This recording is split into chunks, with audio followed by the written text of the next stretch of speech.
الحمد لله نحمده ونستعينه ونستغفره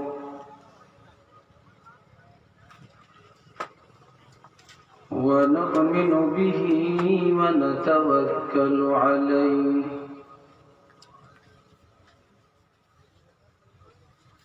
ونعوذ بالله من شرور أنفسنا ومن سيئات أعمالنا من يهده الله فلا مضل له ومن يضلله فلا هادي له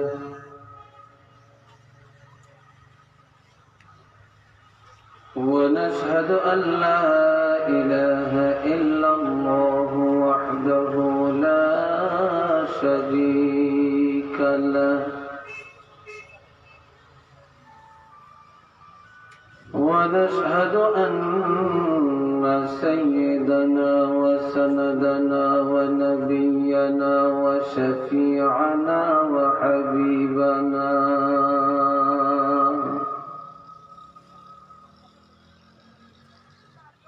ومولانا محمدا عبده ورسوله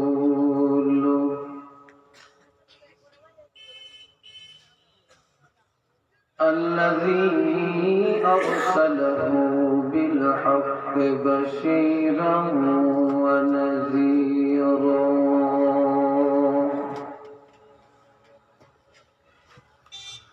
وداعيا إلى الله بإذنه وسراجا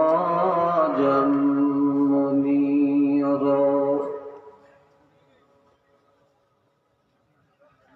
أما بعد فأعوذ بالله من الشيطان الرجيم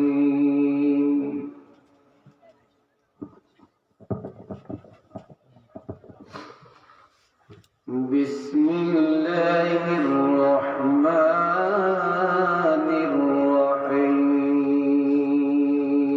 الرحيم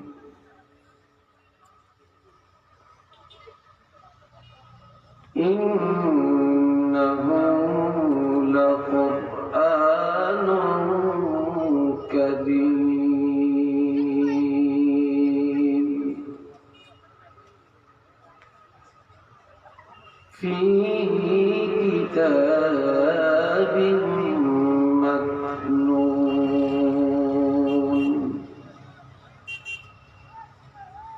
لا يمسه إلا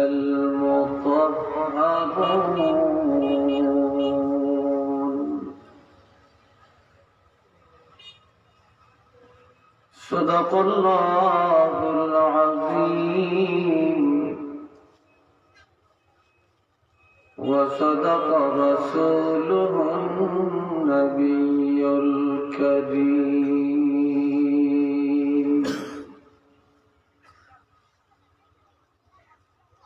وقال رسول الله صلى الله عليه وسلم لا تجعلوا بيوتكم مقابر إن الشيطان ينفر من البيت الذي تقرأ فيه القرآن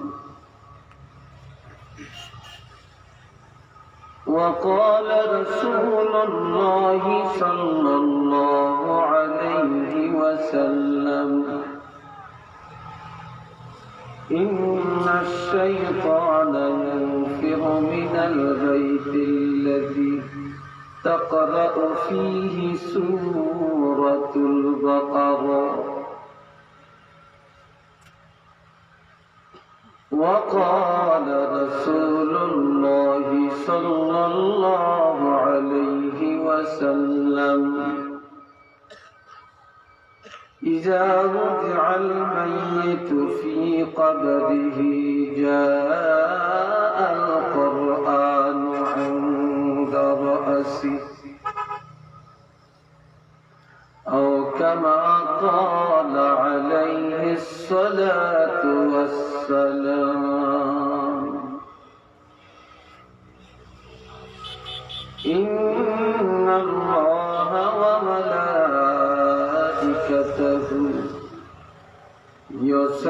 يصلون على النبي يا أيها الذين آمنوا صلوا عليه وسلموا تسليما صلى الله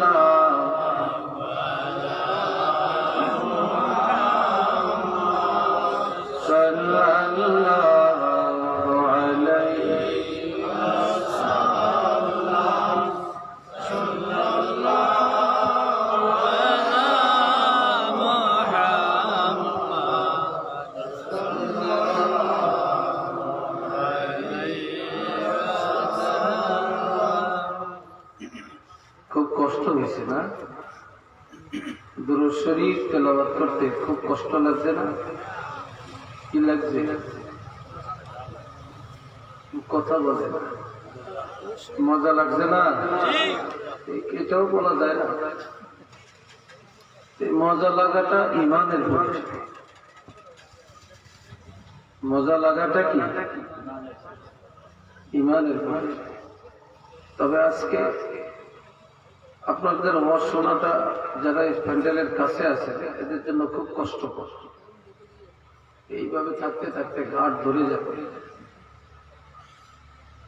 স্টেজটা যাই করছিলেন এটা করে মানুষের অনেক কষ্ট দেওয়ার ব্যবস্থা করছে এই সামনে এটা অনেক বেশি হাই হয়ে গেছে আর যারা সামনে আছে তাদের জন্য অনেক কষ্ট হয়েছে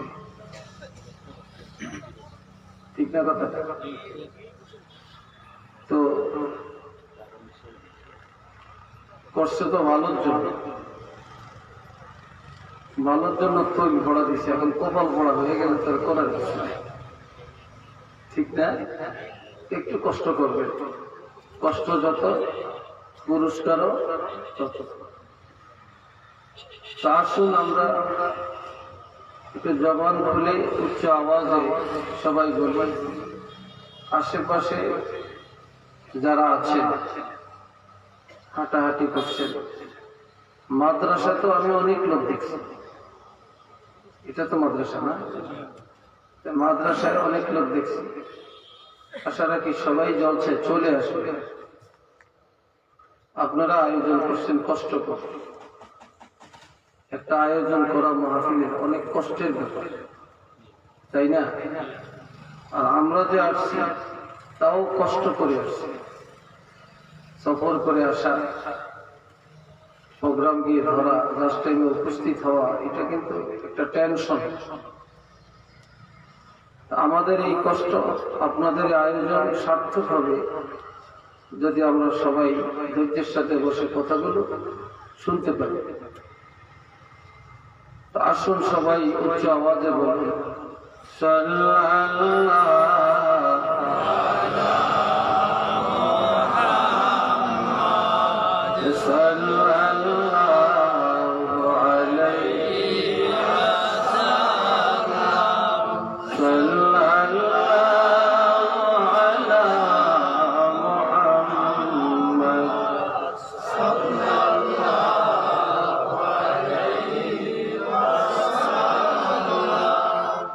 بلغ العلا بكماله كشف الدجى بجماله حسنت جميع خصاله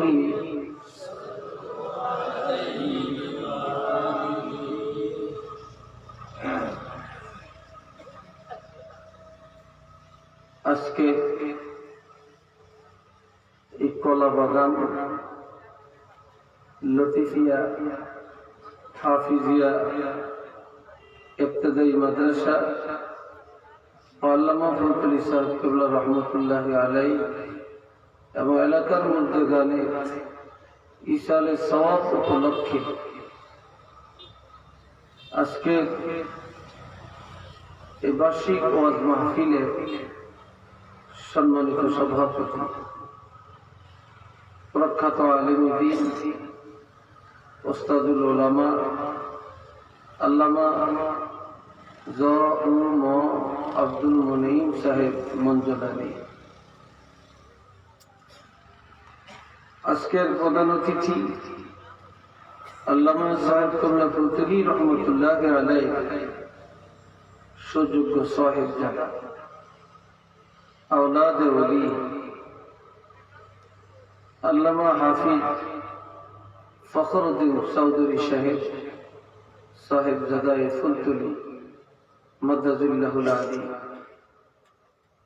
আজকের বিশেষ অতিথি হযরত মাওলানা মুহাম্মদ কবিরুজ্জামান সাহেব, আরবি প্রভাষক, জালালপুর ফাজিল মাদ্রাসা। মুহতারাম হাজারাত উলামায়ে কেরাম, আমার সামনে বসা ইসলাম প্রিয়, দিনদার, ফরহেজগার, ওলি প্রেমী, নবী প্রেমী, মুত্তাকিন ভাইয়া, পর্দার আড়ালের মা ও বোনেরা, এই গভীর রাত্রে কনকনে শীতের মধ্যে আল্লাহ পাকের শুকর আদায় করি, উচ্চ আওয়াজে বলি আলহামদুলিল্লাহ। আল্লাহ পাক হাজারো লাখো মানুষের কাছ থেকে পছন্দ করে আল্লাহর পছন্দের কতগুলো মানুষকে উলামায়ে কেরাম, হুফাজে কেরাম, হুজ্জাজে কেরামদেরকে, যুব সমাজকে এই বেহেশতের বাগানে বসার তৌফিক দান করেছেন। এখানে অনেক দূরের থেকে এসে আলোচনা শুনছেন, আবার তালাশ করলে অনেক কাছের মানুষও মাহফিলে পাবেন না। এটাই কিসমত, এটাই ভাগ্য। আল্লাহ যে আমাদের ভাগ্যকে সুপ্রসন্ন করেছেন, এজন্য আমরা আরেকবার বলবো আলহামদুলিল্লাহ। অনেক আলোচনা আপনারা ইতিপূর্বে শুনেছিলেন। আমার মনে হয় এ পর্যন্ত যে আলোচনা শুনছেন বা উলামায়ে কেরামরা করেছেন, যদি আমরা কাজে লাগাই, আমল করি, তাহলে ইতিপূর্বের আলোচনাগুলো যথেষ্ট। আর যদি ওয়াজ শুনে শুধু কান শোক করে বাড়িতে চলে যায়, এক দুজন বক্তা ওয়াজ করলো, কাজে লাগবে না। এজন্য ইন্নাল্লাহা লা ইয়ানজুরু ইলা সুওয়ারিকুম ওয়া আমওয়ালিকুম, আল্লাহ তোমাদের কারো সুরতের দিকেও চান না, আর কে বেশি বড় ধনী, এই ধনের দিকেও আল্লাহ চান না। ওয়ালাকিন ইয়ানজুরু ইলা কুলুবিকুম ওয়া আ'মালিকুম, আল্লাহ শুধু দেখেন তোমাদের অন্তরের দিকে আর দেখেন আমলের দিকে। এটি আল্লাহর কাছে পছন্দের বিষয়। কে সুন্দর, কে কালো, কে লম্বা, কে বেটু, কে চিকুন, কে মোটা, কে বেশি ধনী, কে বেশি গরিব, কে প্রভাবশালী, কে নেতা, কে মেম্বার, কে চেয়ারম্যান, কে মন্ত্রী, কে এমপি, কে হুজুর, কে পিসা, আল্লাহ এগুলো চান না। আল্লাহ দেখেন অন্তর আর দেখেন আমল। কি কথা ঠিক না? এই জন্য হাদিসে আসছে الناس كلهم هلكا إلا العالمون।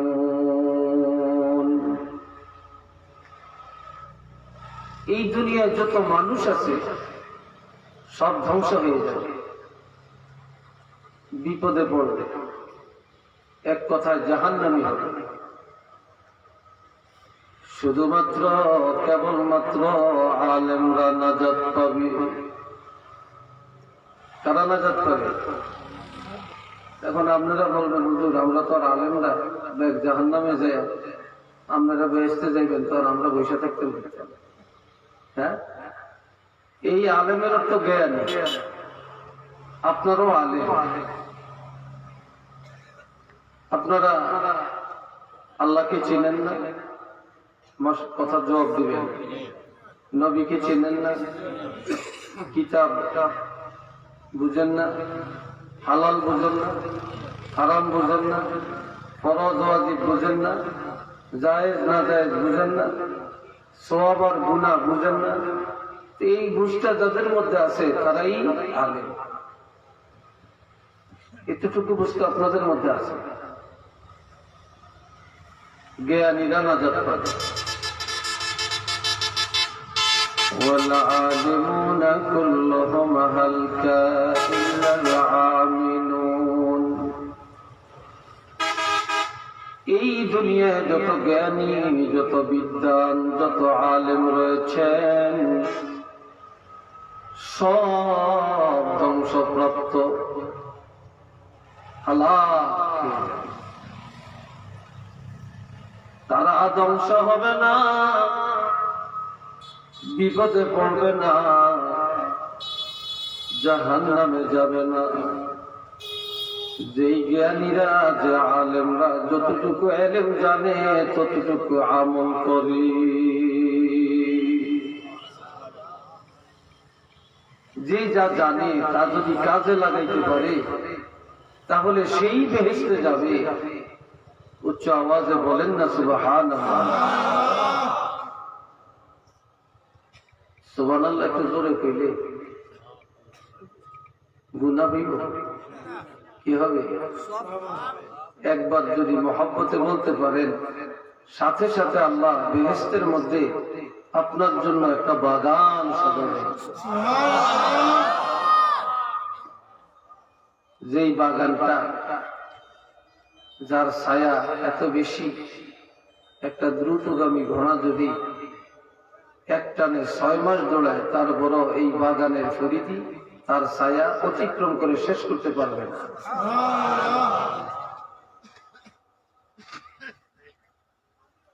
والعاملون كلهم هلكا إلا المخلصون। এই দুনিয়ায় যত আমলদার মানুষগুলি আমল করে ধ্বংস হয়ে যাবে। নামাজ পড়ে মানুষ জাহান্নামে যাবে, হজ করে জাহান্নামে যাবে, যাকাত দিয়েও জাহান্নামে যাবে, এক কথায় ইবাদত করে জাহান্নামে যাবে। ওই সমস্ত মানুষগুলো জাহান্নামে যাবে না যাদের আমল মানুষকে দেখানোর জন্য করে না, যারা আমল করেছে একমাত্র আল্লাহর জন্য করেছে।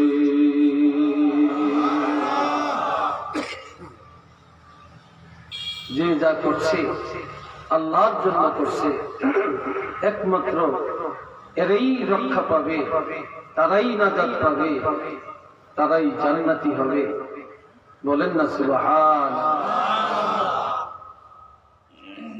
এই জন্য আল্লাহ কোরআন শরীফে বলছেন, فمن كان يرجو لقاء ربه فليعمل عملا صالحا ولا يشرك بعبادة ربه أحدا।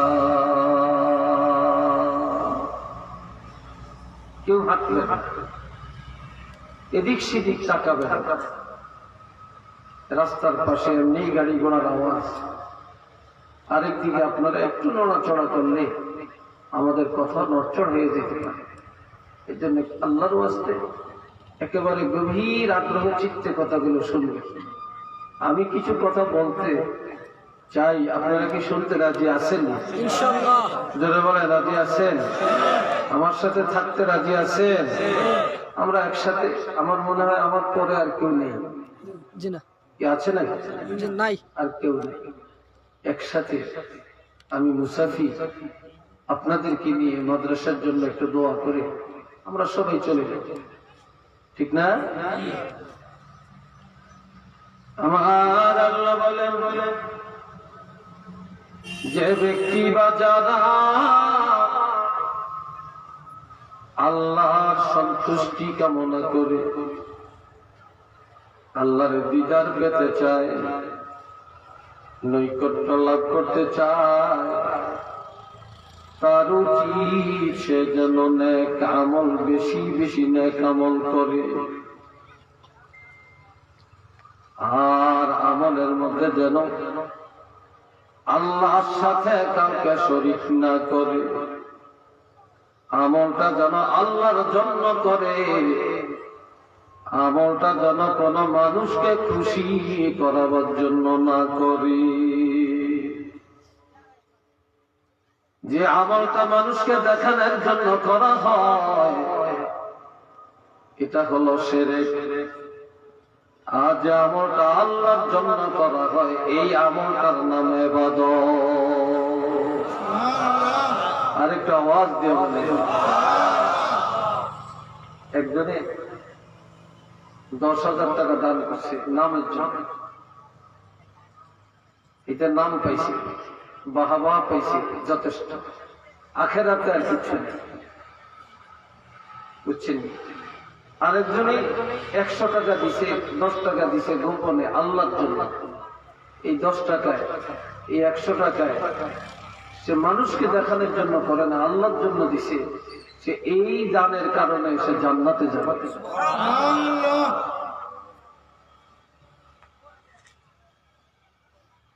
হাজিরিন, আমরা তো আজকে অনেক ভাগ্যবান। কেন? আমরা শ্রেষ্ঠ নবীর উম্মত।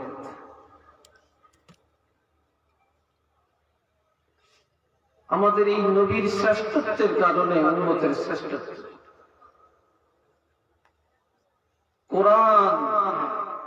কোরআনের কারণে নবীর উম্মতের শ্রেষ্ঠত্ব। এশার নামাজের কারণে নবীর উম্মতের শ্রেষ্ঠত্ব। আলহামদুলিল্লাহ বলতেন না? আর একটু জোরে বলতেন না?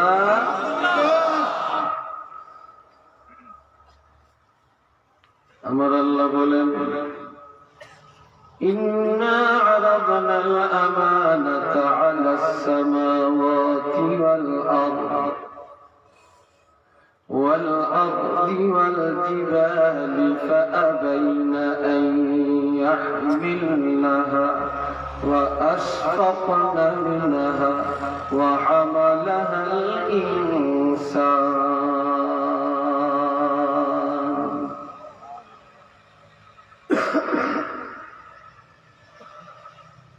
আমার আল্লাহ বলেন, এই 30 পারা কোরআন আমি আল্লাহ আসমানের মধ্যে রাখতে চেয়েছিলাম, জমিনের মধ্যে রাখতে চেয়েছিলাম, পাহাড়ের মধ্যে রাখতে চেয়েছিলাম। তারা সবাই অস্বীকৃতি জানায়। আসমানেও রাজি হয় না, জমিনেও রাজি হয় না, পাহাড়েও রাজি হয় না। এমনকি তারা ভয় পেয়ে যায়, চিন্তায় পড়ে যায়, শঙ্কিত হয়ে যায়, ঘাবড়ে যায়, কিভাবে কোরআনকে গ্রহণ করে নিবে। আর আমার আল্লাহ বলেন, যেই কোরআন পৃথিবীর কেউ গ্রহণ করতে চায় না, ওয়াহামালাহাল ইনসান, শেষ পর্যন্ত এই 30 পারা কোরআন আমার হাবিবের উম্মতেরা, এই দুনিয়ার মানুষেরা গ্রহণ করে নেয়।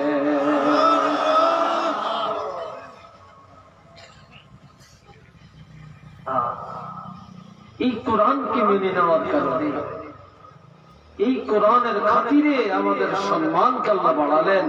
উচ্চ আওয়াজে বলেন আলহামদুলিল্লাহ।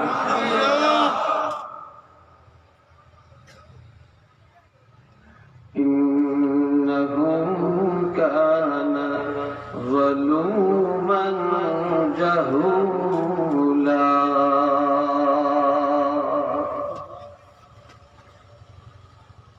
দুনিয়ায় অনেক জ্ঞানী আছে, অনেক বুদ্ধিজীবী, পেশাজীবী, আইনজীবী আছে, আর আমার আল্লাহ বলেন এই কোরআনকে পায়া, কোরআনের ইলম যারা অর্জন করেছে তারাই হলো জ্ঞানী, তারাই হলো বুদ্ধিমান। যারা কোরআন থেকে মুখ ফিরাইয়া নিয়েছে তারাই হলো মূর্খ, তারাই হলো জালেম, তারাই হলো গর্দভ, তারাই হলো নাফরমান, তারাই হলো ধোঁকাবাজ, তারাই নিজের ঠিকানা জাহান্নাম বানাইয়া নিয়েছে। একটু চিল্লিয়া বলুন না নাউযুবিল্লাহ।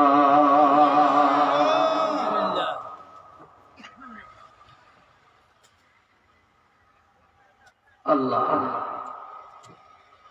যেহেতু মাদ্রাসা,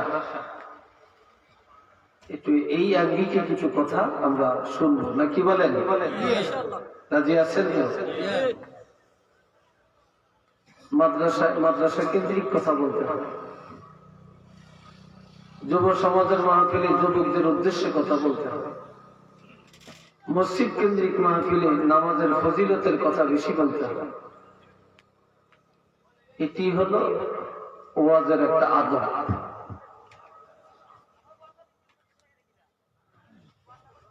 এ বাবা দিনারে আমার, কেমন কোরআন আমরা পাইলাম,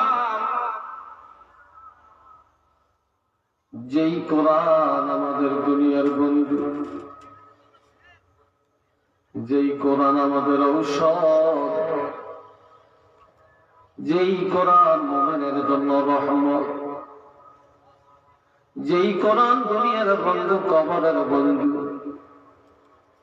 যে কোরআন হাতে ধরে ধরে জান্নাতে পৌঁছাবে। এই 30 পারা কোরআন আমরা পাইছি। দুনিয়াতে যত কিতাব আল্লাহ পাঠালেন, এই কোরআনের সাথে এত সম্মান আর কোন কিতাবের নাই।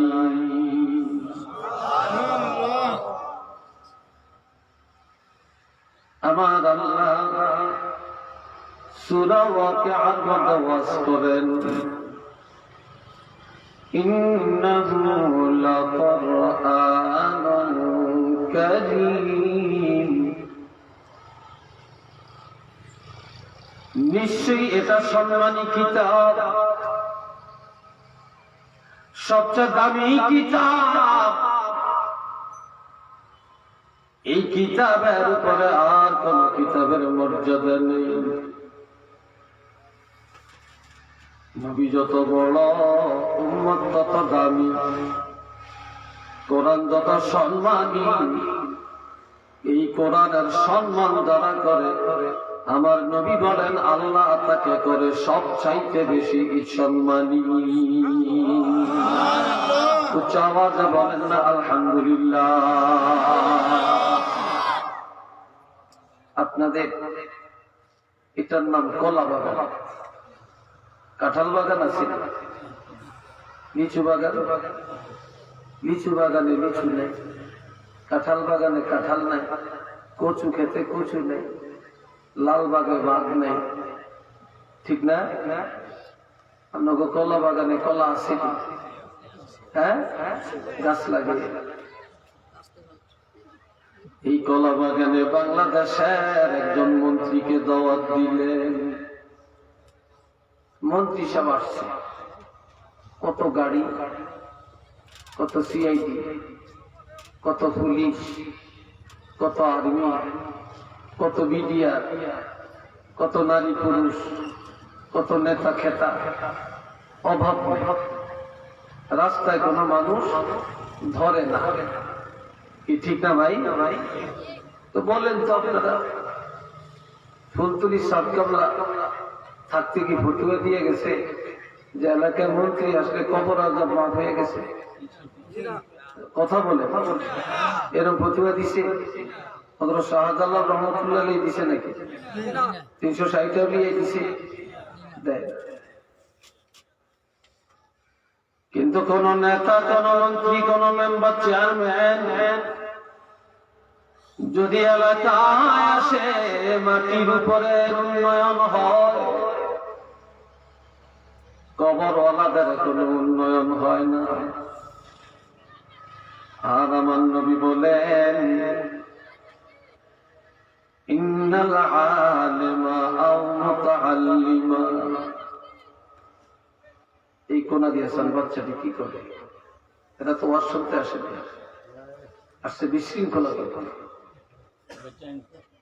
যাদের যাওয়ার ইচ্ছা চলে যাবে, প্যান্টের বকট হাত দিয়া মাস্তানি করিয়া দৌড় দিবেন, এরকম মাস্তানের ওয়াজের শোনার দরকার নাই। কি বলেন আপনারা? হ্যাঁ, আমার নবী বলেন, একজন আলেম অথবা একজন তালিবুল ইলম অর্থাৎ ছাত্র ইযা মাররা আলা ক্বরিয়াতিন, কোন গ্রামের মধ্যে যদি অবস্থান করে, হেঁটে যায়, ইউরফাউ আনহু আযাবুল কবরি 40 ইয়াওমা, ওই এলাকার কবরের আযাব 40 দিনের জন্য আমার আল্লাহ উঠাইয়া নিয়ে যায়।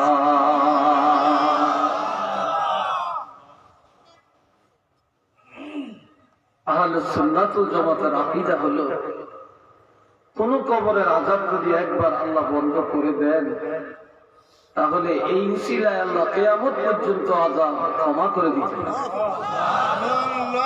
ঠিক না?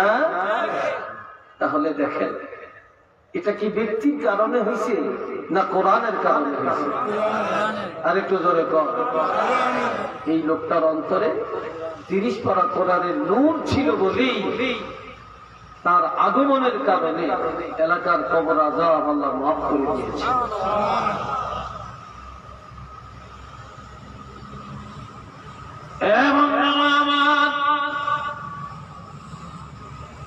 এটা কেমন সম্মানী কিতাব,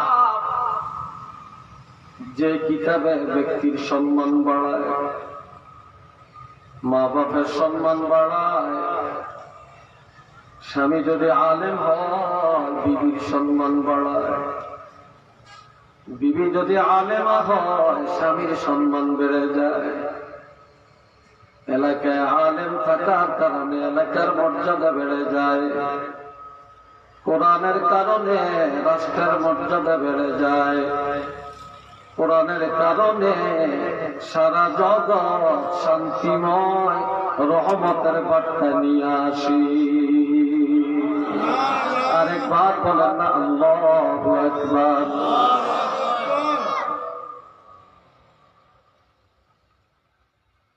এক ব্যক্তি চুরি করত, মদ খাইত, আর নামাজ পড়ত। লোকটা মরণের আগে আগে এমন একটা ভয় তার অন্তরে এসে গেল, সে ভাবছে কবরে গেলে তো তার শাস্তি অভাব নেই। আচ্ছা, আপনারা সবাই মোবাইলকে একটু বন্ধ করে আমার কথা শুনতে পারবেন? আল্লাহর রাস্তে বলেন তো। আমি দেখছি অনেকে মোবাইলটা আসছে, মোবাইলটা হাতে নিয়ে দৌড় মারে। কেন? আল্লাহর কোরআনের ঠিক রাসূলের হাদিসের সাথে আপনার মোবাইলটা কি এত দামি হয়ে গেল?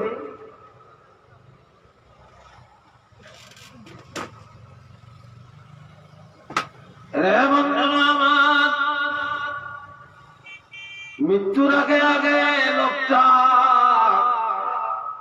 চিন্তায় পড়ে গেল, তার কবরে উপায় নেই। ওই সময় তার বিবির গর্ভে ছিল একটা বাচ্চা। বিবিকে ডেকে বলল, বিবি রে,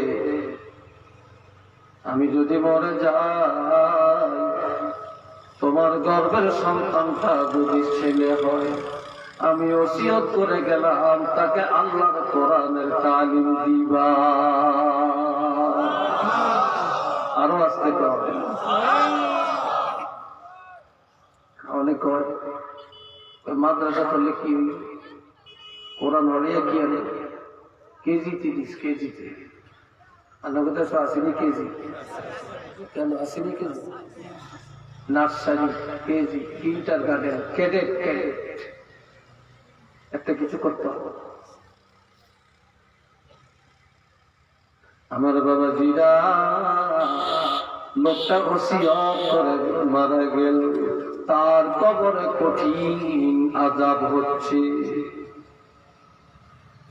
কিছুদিন পরে তার বিবি একটা পুত্র সন্তান প্রসব করে। ছেলেটা বড় হয়, কথা বলে। বিধবা মা বাচ্চাটাকে হাতে ধরে ধরে মাদ্রাসায় নিয়ে যায়,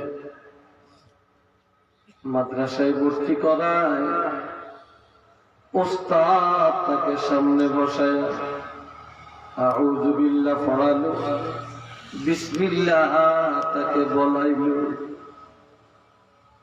এই ছেলের কসি জবানে, নাবালেগ জবানে, নিষ্পাপ জবানে যখন বলল বিসমিল্লাহির রহমানির রহিম,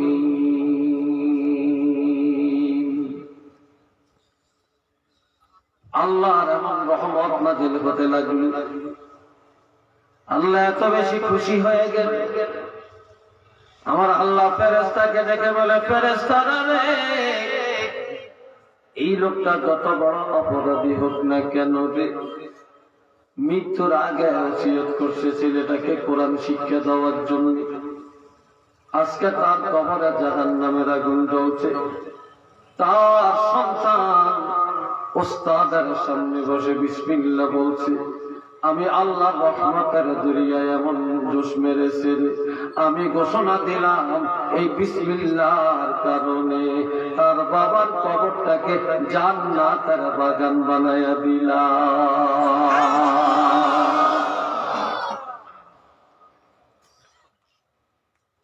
শুধু বিসমিল্লাহ। আল্লাহ আমার ভাইরা, কেমন নিয়ামত আমরা পাইলাম যে বিসমিল্লাহর বরকতে কবরের আযাব মাফ হয়ে যায়। আল্লাহ কবরওয়ালারাও আমার কাছে, যারা কবরে আছে, কিচ্ছু চায় না, একটা জিনিস চায়। কি?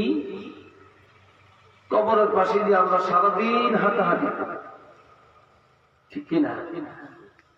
কবরওয়ালারা কে কিভাবে আছে কোনদিন দেখেছেন? চিল্লিয়ে বলেন, দেখছেন? দেখা যায়। তারা কিন্তু আমাদেরকে দেখে, আমার কি চিনে? আপনি কি বাপ না মা না ভাই না ছেলে না মেয়ে না কোনো আত্মীয়? তারা চিনে। এই কবরের পাশে দিয়ে হেঁটে গেলে কবরওয়ালারা দেখে দেখে আমাদেরকে ডাকি, আমাদেরকে ডাকি, আয় কে বর্মান রুমিদা মানকুশা। এটা আল্লামা রুমির ভাষা। আল্লামা জালালউদ্দিন রুমি রহমতুল্লাহ আলাইহি বলছেন, আয় কে বর্মান রুমিদা মানকুশা আসর ইখলাস ওয়াল হামদ বেখা। এরে আমার আত্মীয় স্বজনেরা, ও আমার ছেলেরা মেয়েরা, আমার কবরের পাশে দিয়ে আসা যাওয়া করো। তোমরা আমাদেরকে দেখো না, চিনো না, আমরা তো দেখি, তোমাদের কি চিনি রে? তুমি না আমার আদরের ছেলে, তুমি না আমার বাপ, তুমি না আমার ভাই, তুমি না রে আমার বন্ধু, কেন রে এত নিষ্ঠুর হয়ে এত আনন্দে কবরের পাশে দিয়ে আসা যাওয়া করো রে? যাইও না, একটু দাঁড়াও, কবরের পাশে দাঁড়াও রে, কান লাগাইয়া শুন, কত মুসিবতের মধ্যে আছি, জাহান্নামের আগুন ধাউ ধাউ করে আমার কবরে জ্বলছে, ৯৯টা সাপের পিঠের মধ্যে আমি শুয়ে আছি। এ ছেলেরা, আজকে তোদের কাছে কিছু চাই না, শুধু চাই আসর ইখলাস ওয়াল হামদ বেকা, শুধুমাত্র আলহামদু শরীফ পড়িয়া সূরা ফাতিহা পড়ে, সূরা ইখলাস পড়ে আমাদের জন্য একটু ইসালে সওয়াব করিয়া আমাদের নাজাতের ব্যবস্থাটা করিয়া যা।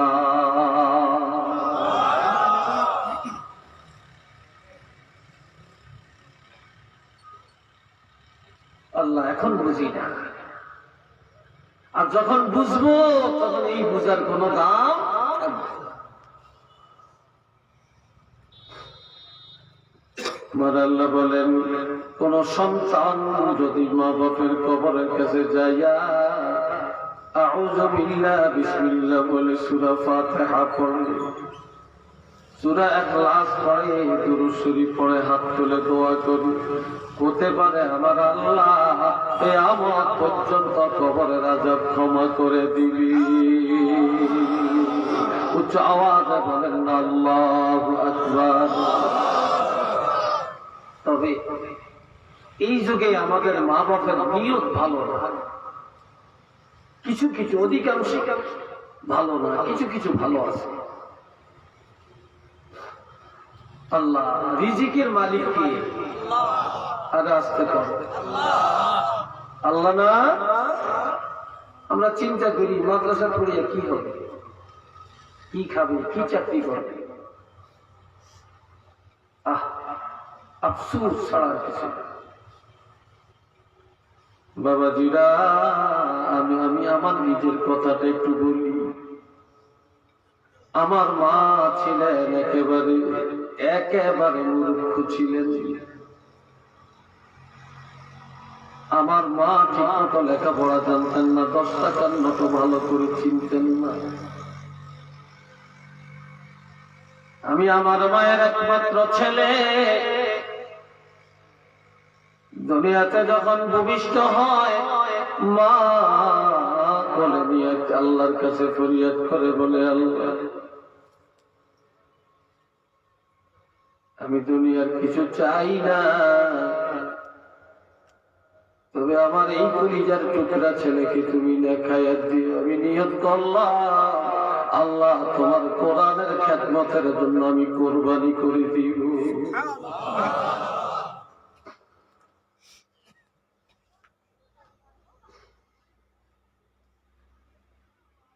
বাবা মা হাতে ধরে মাদ্রাসায় নিয়ে গেলে, আমার এক চাচি আম্মা বলেছিল, ছেলেটাকে মাদ্রাসায় কেন দিলেন? সে তো ভালো কিছু করত, যদি স্কুল কলেজে পড়ত। মা আমার চোখের পানি ছেড়ে ছেড়ে বলেছিল, আমার একটা ছেলে আল্লাহ দিয়েছে, দুনিয়ার কামাই খাওয়ার আশা নাই, আমি বললে ছেলে জানাজা পড়বে, সারা জীবন আমাদের জন্য দোয়া করবে, কবরের কাছে যায় খবর নিবে, এর থেকে বেশি কিছুর আশা করি না।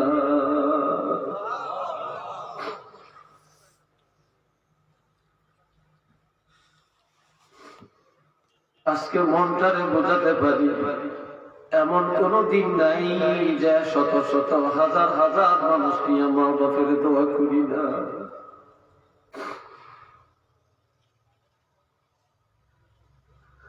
আমার নবী বলেন, قال رسول الله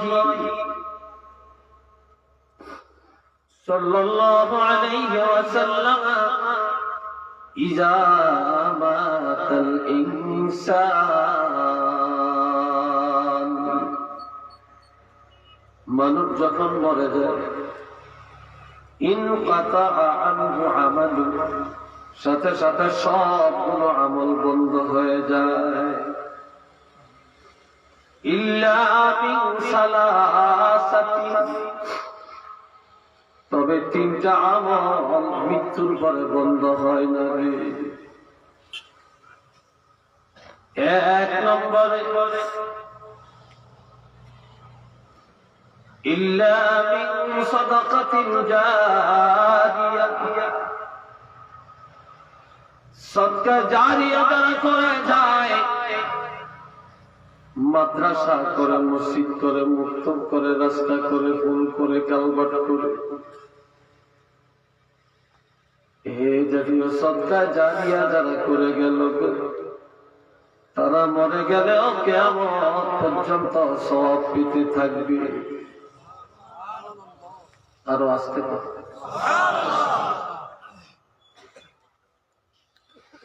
আল্লাহর হাবিব বলেন, একদল মানুষ জাহান্নামী হয়ে কবরে যাবে, জান্নাতি হয়ে কিয়ামতের ময়দানে দাঁড়াবে।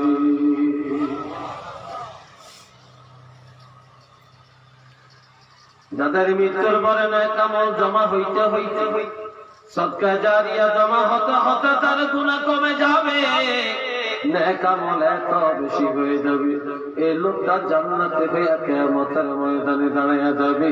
একটু চিল্লে বলেন না সুবহানাল্লাহ, আরেকবার বলেন আল্লাহু আকবার।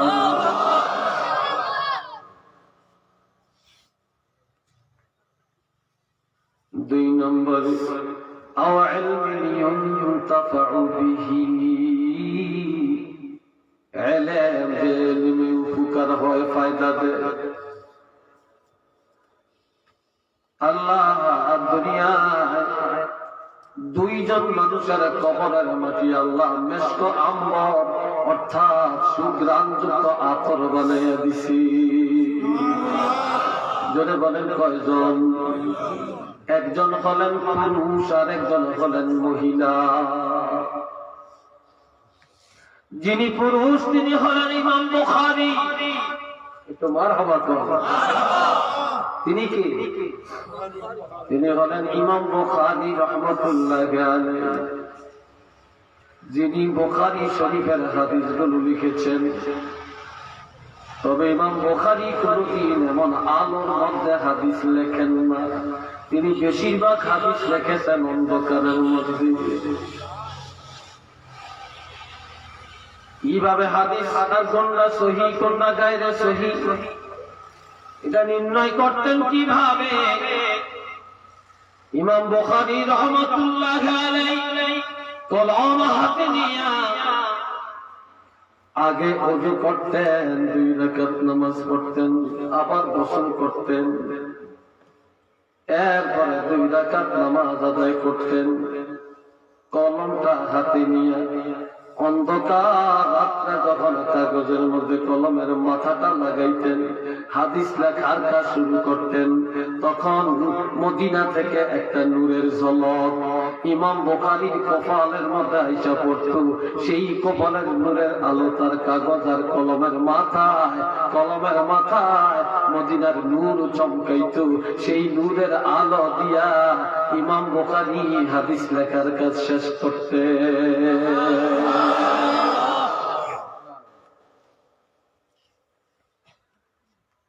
যখন হাদিস লেখার সময় কলমের মাথায় আর কপালের মধ্যে নূর চমকাইতো, তখন বুঝতেন এই হাদিসটা সহিহ।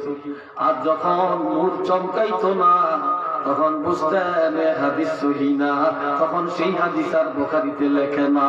একটু চিল্লে বলেন না সুবহানাল্লাহ।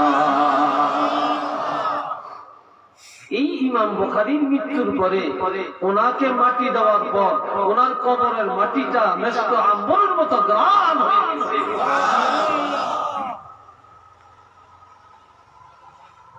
আরেকজন হলো হযরত খাতুনে জান্নাত ফাতেমা রাদিয়াল্লাহু তাআলা আনহা। খাতুনে জান্নাতের মাটি দেওয়ার পরে দুনিয়ার মানুষেরা এসে কবরের চিহ্ন পায় না, খাতুনে জান্নাতের কবর কোনটি, কিভাবে কবর নির্ণয় করবে? তখন একটা কবরের পাশে গিয়া দাঁড়ায়, আর মেশক আম্বরের ঘ্রাণ আসতেছে, কবরের মাটি হাতে নিয়ে যখন তাকে মেশক আম্বরের গ্রান পাওয়া যায়, তখন এই বুঝলেন এই কবরটা হলো খাতুনে জান্নাত ফাতেমার কবর। একটু চিল্লিয়ে বলেন না সুবহানাল্লাহ।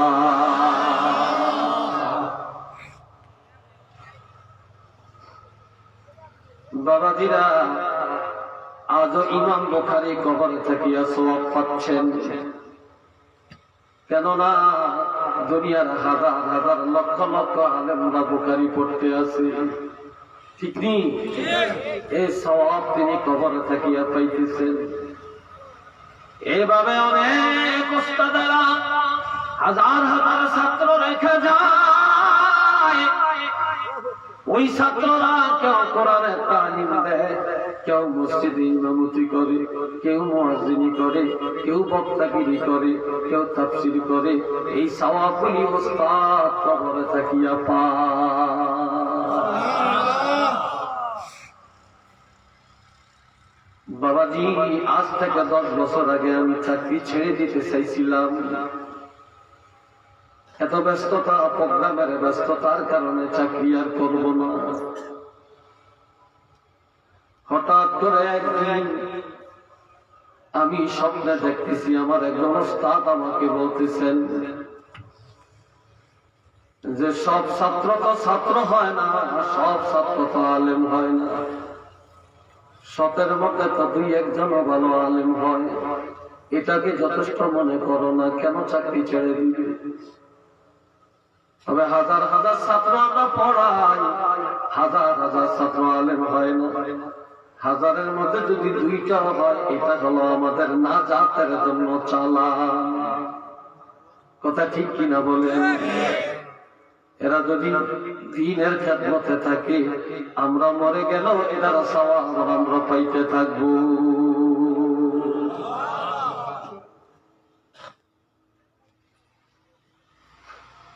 আমার প্রাণের বন্ধুরা, 3 নম্বর হলো আওয়ালাদিন সালিহিন ইয়াদউ লাহু, সুসন্তান। মা বাপ সন্তানের বাপ হয়, মা হয়, তবে সব মায়ের সন্তান সুসন্তান হয় না, কুসন্তান হয়, আবার সুসন্তান হয়। তবে বর্তমানে কুসন্তানের সংখ্যা বেশি, সুসন্তানের সংখ্যা কম। কথা ঠিক কিনা? 2টা কারণে এখন পিতা মাতা সুসন্তান উপহার দিতে পারে না। উচিত কথাটা বলবো নাকি? জোরে বলেন বলবো? রাগ করবেন? বাবাই খায় হারাম, বাবা সুদের পিছনে দৌড়ায়, ঘুষের পিছনে দৌড়ায়, জুলুমের টাকা খায়, পরের হক খায়া, মদ খায়া, ওই শক্তি দিয়া সন্তান জন্ম দেয়। আর মা হলো দায়ুস, দায়ুসের পেটের সন্তান আর হারাম ঘরের বীর্যের সন্তান। কোনদিন সুসন্তান হওয়ার আশা করা যায় না। হালাল খায়া যদি সন্তান জন্ম দিতে পারেন, আর মায়েরা যদি আবেদা হইয়া, পর্দাওয়ালা হইয়া সন্তান জন্ম দিতে পারেন, আল্লাহর কসম করে বলবো আপনার সন্তান হবে দিনদার, নেককার, আপনার নাজাতের কারণ। একটু চিল্লিয়ে বলেন না সুবহানাল্লাহ।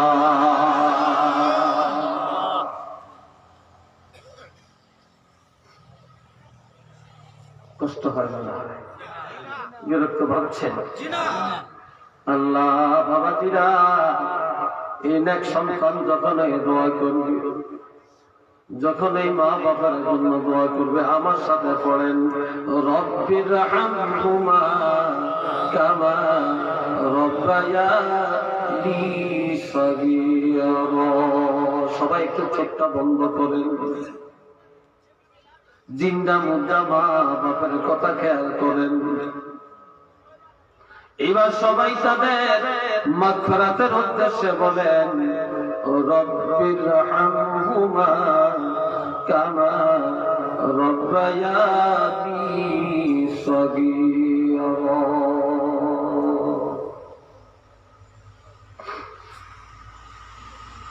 বাবাজিরা এভাবে যখন সন্তান মা বাবার জন্য ইসালে সব মা বাবার জন্য দোয়া করবে রে, এই দোয়াটা মা বাপ কবরে থাকিয়া পাবেন। সন্তানের দোয়ার কারণে পিতা মাতা কবরে নাজাত পেয়ে যাবেন, তাদের কবরটা আল্লাহ জান্নাতের বাগান বানিয়ে দিবেন। উচ্চ আওয়াজে বলেন না সুবহানাল্লাহ। বসে আল্লাহর রাস্তে বলছি, বসে বসে একটু বসে, আপনারা দাঁড়িয়েছেন বসে। আলহামদুলিল্লাহ, বনি সালমা একটা গোত্র, ওই বনি সালমা গোত্রের একটা যুবক ছেলে। এখানে বহু যুবক আছে না, মা বাপ নাই, আসেনি এরকম কোন যুবক, অথবা বাপ নাই অথবা মা নাই, এমন কোন যুবক আসেনি? দেখি হাত তোলেন। আহারে, হাত নামা। দুনিয়াতে কত রঙের মানুষ দেখা যায়, যার বাপ না, বাপের মতো একটা মানুষ পাওয়া যায়। কত রঙের মাগুন হাটে বাজারে রাস্তাঘাটে পাওয়া যায়, যার ঘরে মা নাই, মায়ের মতো মা জগতে মিলে না।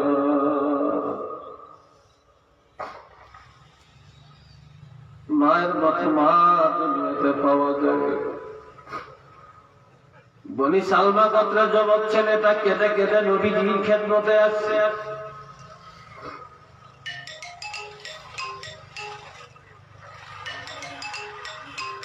এসে বলে, ইয়া রাসূলুল্লাহ, আমার আব্বা নাই, আমার আম্মা নাই, আমি এতিম।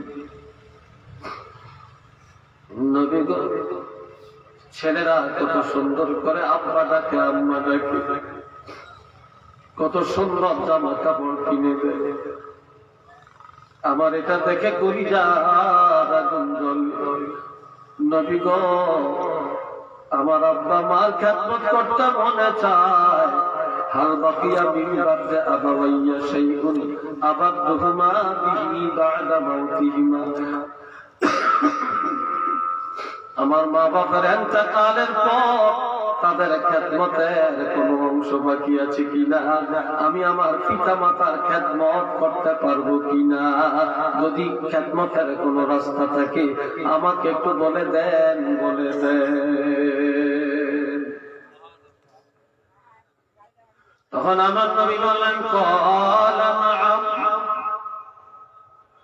তোমার মা নাই বাবা নাই রে যুবক, খেদমতের দরজা আমার আল্লাহ বন্ধ করে না,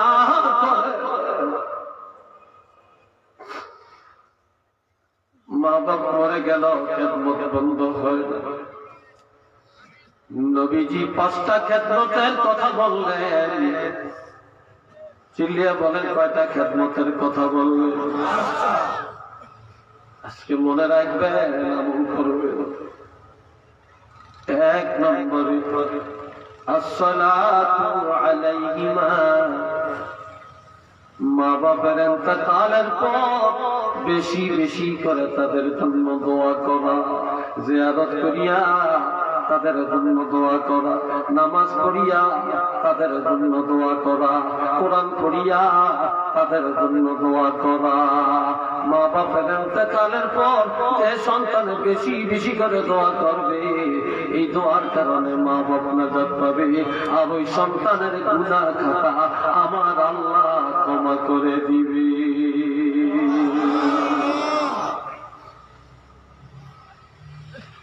দ্বিতীয় নম্বরের খেদমতটা হলো ওয়াল ইস্তিগফারু লাহুমা। দুনিয়াতে সন্তানের দিকে তাকায় মা বাবা অপরাধ করে, সন্তানের কারণে নামাজ পড়ে না, সন্তানের প্রতিষ্ঠিত করার জন্য হারাম পথে টাকা কামাই করে, সন্তানের জন্য যুদ্ধ করে, মামলা করে, করে কিনা?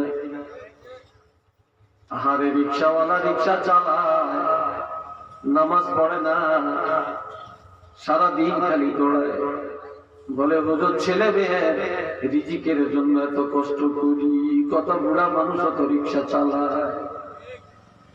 একদিন দাড়ি পাকনা মুরব্বী রিক্সা চালাইতেছে, তো বললাম আপনার কি উপযুক্ত ছেলে মেয়ে নাই? হুজুর আছে একটা ছেলে, ছেলেটা খবর নেয় না, আর ছোট ছোট বাচ্চাগুলো আছে, কি করব? এই কষ্ট করে তাদের এই সংসারটা আমার চালাইতে হবে। মা বাপ এন্তকালের পরে ওই মা বাপের গুনাহগুলি আল্লাহর কাছে ক্ষমা চাওয়া, যে আল্লাহ আমাদের মা বাপ দুনিয়াতে যে গুনাহগুলি করছে সেই গুনাহগুলি তুমি ক্ষমা করে দাও। সন্তান যখন মা বাপের গুনাহ আল্লাহর কাছে ক্ষমা চাবে, আল্লাহ মা বাপের গুনাহ মাফ করবে, সাথে সাথে ওই সন্তানের গুনাহ আল্লাহ মাফ করে দিবে। একটু চিল্লিয়ে বলেন না সুবহানাল্লাহ।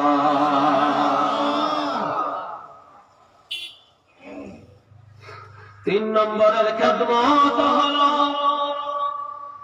وإنفاذ عهدهما من بعدهما। পিতা মাতার ইন্তেকালের পর তাদের ওসিয়তগুলি পূর্ণ করবে, ঋণ থাকলে আদায় করে দিবে। তোমরা যদি মা বাপের ঋণ আদায় করে দাও, তাদের ওসিয়ত পুরা করো, মা বাপের খেদমতের সওয়াব আল্লাহ দান করে দিবে। একটু মারহাবা বলেন, আরেকটু ধরে বলেন।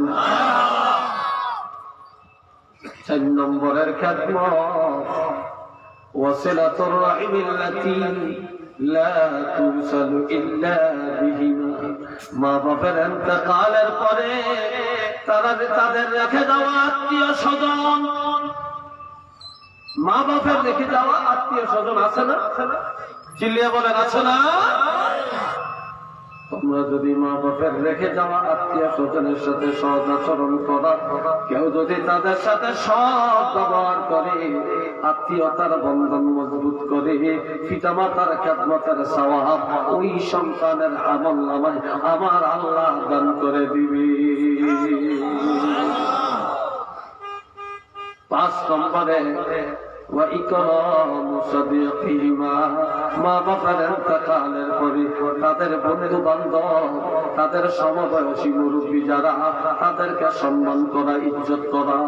আজকাল যুবকেরা মুরব্বীর সম্মান করতে চায় না, আবার অনেকে চায়, কিন্তু অধিকাংশ যুবকেরা মুরব্বীর সম্মান করতে চায় না। আজকাল ছোট ছোট ছেলেরা শালিক মোটের বড় দরবারি হইয়া চেয়ারা থাকিয়া বসে থাকে, আর দাড়ি পাতলা মুরব্বীরা চারিদিকে দাঁড়াইয়া তামসা দেখি। কথা ঠিক না? আমার প্রাণের ভাই, যেই যুবক, যেই মা হারা ছেলে, বাবা হারা ছেলে, মা বাপের জায়গায় মুরব্বীকে সম্মান করে, এই সম্মানের কারণে আল্লাহ তার সম্মান বাড়াবে। শুধু তাই না, মা বাপের খেদমতের সওয়াব আল্লাহ তার আমলের মধ্যে দান করে দিবে। উচ্চ আওয়াজে বলেন না সুবহানাল্লাহ।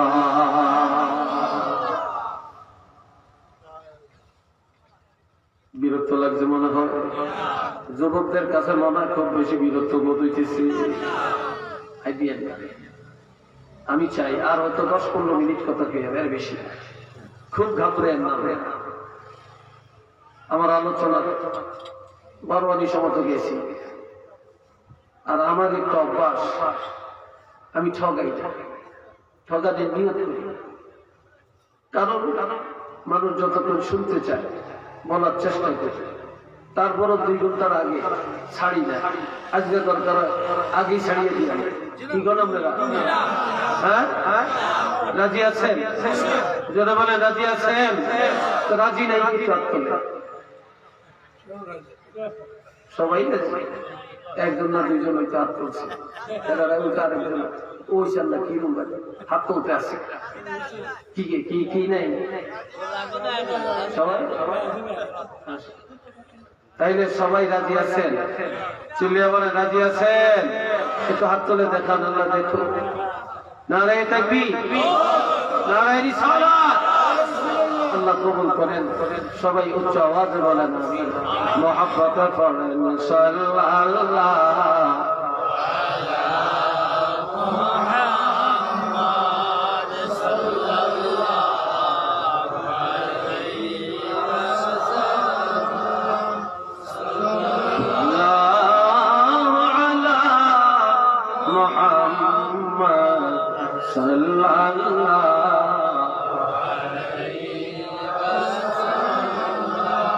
সবাই একটু মহব্বতে বলেন আলহামদুলিল্লাহ।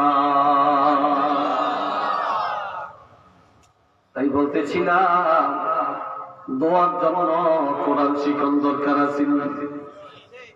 কোরআনে দোয়া আছে, নবীরা দোয়া করছেন, দোয়ার আয়াত কোরআনের মধ্যে আছে। জোরে বলেন, আরো জোরে বলেন। তাহলে দোয়া নাই, এই কথা আপনারা কোথায় পাইলেন? যেখানে কোরআনের মধ্যে দোয়া আল্লাহ শিখাইলেন, আর এখন ফতুয়া দিয়া সব দোয়া উঠাইয়া দিতেছি, ঠিক না?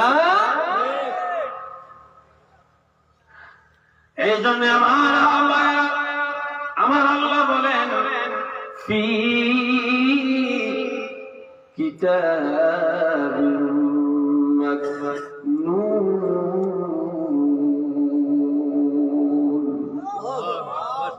আরেকটু আসতে আল্লাহু আকবার। আইয়ে না, আমি তো আমার সিনিয়র করতে মানে আমার তো থাকলে না আমরা বদল হইতো।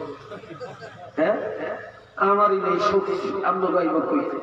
আমি যেরকম ধরতে দিয়া আপনার হয়েছেন ধরতে। আর আমিও বুড়া, আপনারও আছেন বুড়া। কেন ও আজ জোয়ান কালে রাত 10টা হইতে, জোয়ান কাল শেষ।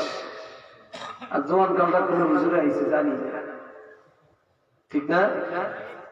ব্যাকের একটা জোয়ান কাল আছে, আর রাতের 11টা পরে তো বুড়া কাল, ওয়াজের বুড়া কাল। সবাই খানা খেপে দেখি বাচ্চান ফোন দেয়, আইয়েন না আইয়েন। কি কথা, ঠিক না? আল্লাহ তো যাই হোক, আলহামদুলিল্লাহ এই এলাকায় দেখছি আপনাদের একটা তাওয়াজ্জু থাকে, গভীর আগ্রহে শেষ পর্যন্ত থাকে। আর এটা আল্লাহর একটা দয়া, আল্লাহর মেহেরবানি। আল্লাহ কবুল করুক সবাইকে, বলেন আমিন। আর একবার বলেন আমিন। একটা কথা বলবেন আমার সাথে, দুনিয়াতে জাহেলের দুশমন বেশি না আলেমের দুশমন বেশি? আলেমের দুশমন বেশি। কেউ কথা বলেন একটু। আলেমের দুশমন বেশি। যত দোষ মন্দ দোষ।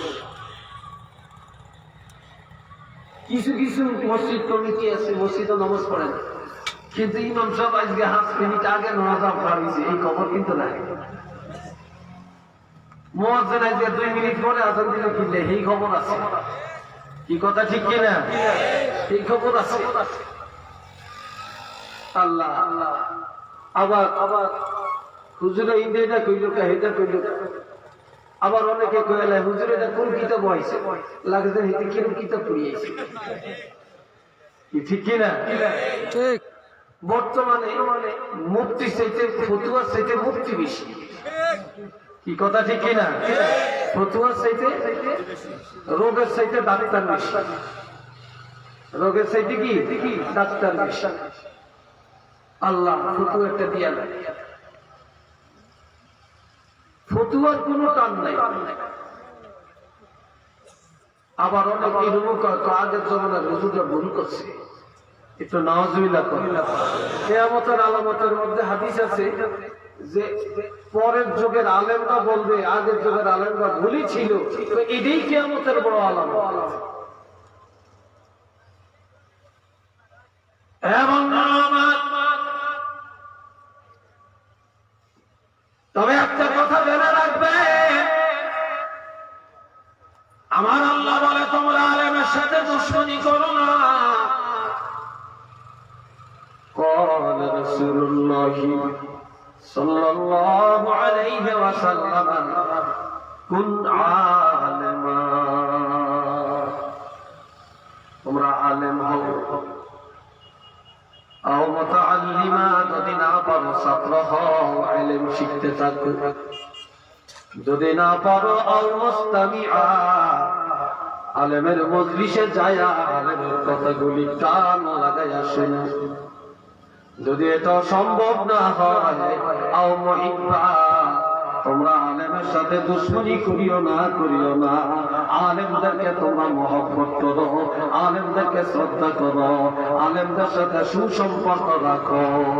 এই চারটার মধ্যে যদি থাকতে পারো, আমি রাসূল ঘোষণা দিলাম তোমাদের জন্য আল্লাহর পক্ষ থেকে নাজাতের ব্যবস্থা হয়ে যাবে। একটু মারহাবা আপনারা। আর এই আলেমগুলো এখন গলার টিপে মারিয়ে নিলে সুবিধা। এই জন্য আল্লাহ কোরআন শরীফে বলছেন, ইন্নাহু লাকুরআনুন কারীম ফি কিতাবিন মাকনুন। এটা গোপন ভান্ডারের কিতাব, এটা শেষ করতে পারবা না। আলেম ঘরে শেষ করতে পারবা, ইমাম করে শেষ করতে পারবা, মুয়াজ্জিনদেরকে শেষ করতে পারবা, আলেমদের হক কথা জবান বন্ধ করতে পারবা, কিন্তু আল্লাহর কোরআনের তালা দেওয়া সম্ভব না। এই কোরআন আমি আল্লাহ গোপন জায়গায় হেফাজত করছি। একটু চিল্লিয়া বলেন না সুবহানাল্লাহ।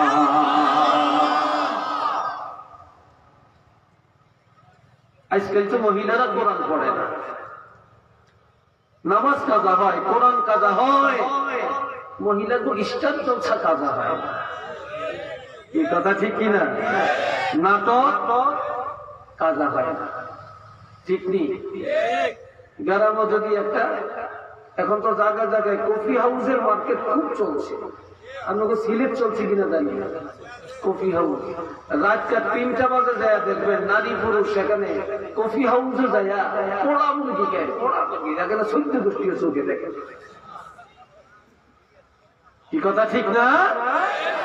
কিন্তু মসজিদে আজান দিলে যায় দেখবেন এই আপনার এই কফি খাওয়াই না, পোড়া মুরগি খাওয়াই না, একটা মসজিদে বাইতে। কি ভাই কথা ঠিক না? তো আপনারা বলা, আপনারা যারা আছেন আপনারা কোনো এই লোকের না। আল্লাহ আপনাদের কবুল করো, চিল্লিয়া এখন আমিন। বন্ধুরা রে, একজন মহিলা ঘরে বসে বসে কোরআন পড়ে। মহিলার কাজ হইল নামাজ পড়া, স্বামীর সংসার আঞ্জাম দিয়ে রাখা, আর অবসর টাইমে খালি কোরআন পড়ে। আগুন লাগছে আজকে এইদিকে কোথায় জানি আগুন লাগছে। আল্লাহ, আগুন লাগছে আর ঘরগুলি পোড়া গেছে। মহিলা যে ঘরে বসে কোরআন পড়তেছে এই ঘরের চারিদিক দিয়ে আগুন লেগে গেছে। মহিলা বের হতে পারে। মহিলা বসে বসে আল্লাহর কোরআন তেলাওয়াত করে, হঠাৎ করে একটা বাতাস আসিয়া আগুনটাকে আর একদিকে নিয়ে যায়। এবার মানুষ অভিযান চালাইয়া ঘরে ঢুকে দেখে মহিলা এখনো ঘরে বসে বসে কোরআন পড়ে। জিজ্ঞাসা করে, আগুন যে এইভাবে জ্বললো তুমি টের পাও না? কয় না, আমি তো কোরআন পড়ছিলাম, আর আগুনটা লাগছে আমি তো টের পাই না, আমার মধ্যে গরমও লাগে না। কেননা আল্লাহর ঘোষণা, ইন্না নাহনু নাযালনা যিকরা ওয়া ইন্না লাহু লাহাফিজুন। কোরআন নাযিল করেছি আমি আল্লাহ, হেফাজত করব আমি আল্লাহ। শুধু কোরআনের হেফাজত আমি আল্লাহ করব না, এই কোরআনের ইজ্জত যারা করে, কোরআনের হেদায়েত যারা অর্জন করে, কোরআনের তেলাওয়াত ইখলাসের সাথে যারা করে, তাদের হেফাজতের জিম্মাদার হলাম আমি আল্লাহ।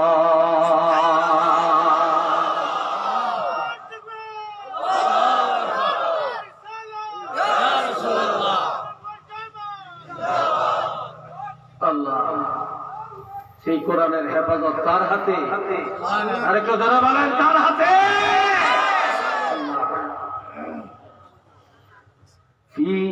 লা ইয়ামাসসুহু ইল্লাল মুতাহহারুন।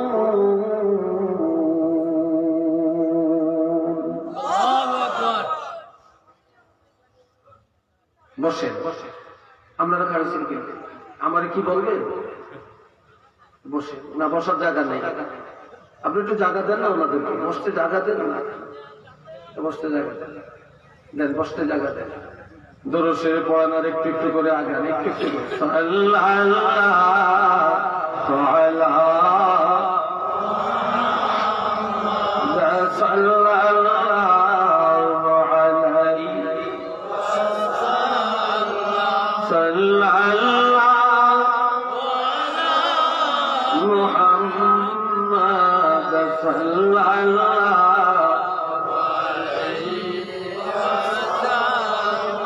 সবাই মহব্বত একবার বলেন আলহামদুলিল্লাহ। এক বেটি, আজকাল তো প্রত্যেকটা মানুষই সন্তানের বাপ হইতে চায়, আর প্রত্যেকটা মা সন্তানের মা হতে চায়। কথা ঠিক না ভাই? কত ডাক্তার কবিরাজ কত কিছু দেখে, লাখ লাখ টাকা ব্যয় করে রক্তের হরমোন পরীক্ষা করে, ঠিক নেই? এমনকি সন্তানের জন্য দ্বিতীয় বিবাহ, তৃতীয় বিবাহ করে। আমার জানা মতে এখনো একটা বিবাহ আছে, স্ত্রী আগে স্ত্রী এখনো খবর পায় না স্বামী যে আরেকটা বিয়ে করছে। এটা আমার জানা মতে আছে, বলবো না। আগে বিয়ে করছে, সন্তান হয় না, প্রায় 15-20 বছর হয়ে গেছে। এখন সে গোপনে আরেক বিয়ে করছে একটা সন্তানের জন্য। এরকম ইতিহাস কি সমাজে নাই? চিল্লিয়ে বলে নাই। বন্ধুরা রে, আমার মহিলা গর্ভের সন্তান কনসিভ হয় না, সন্তান টিকে না।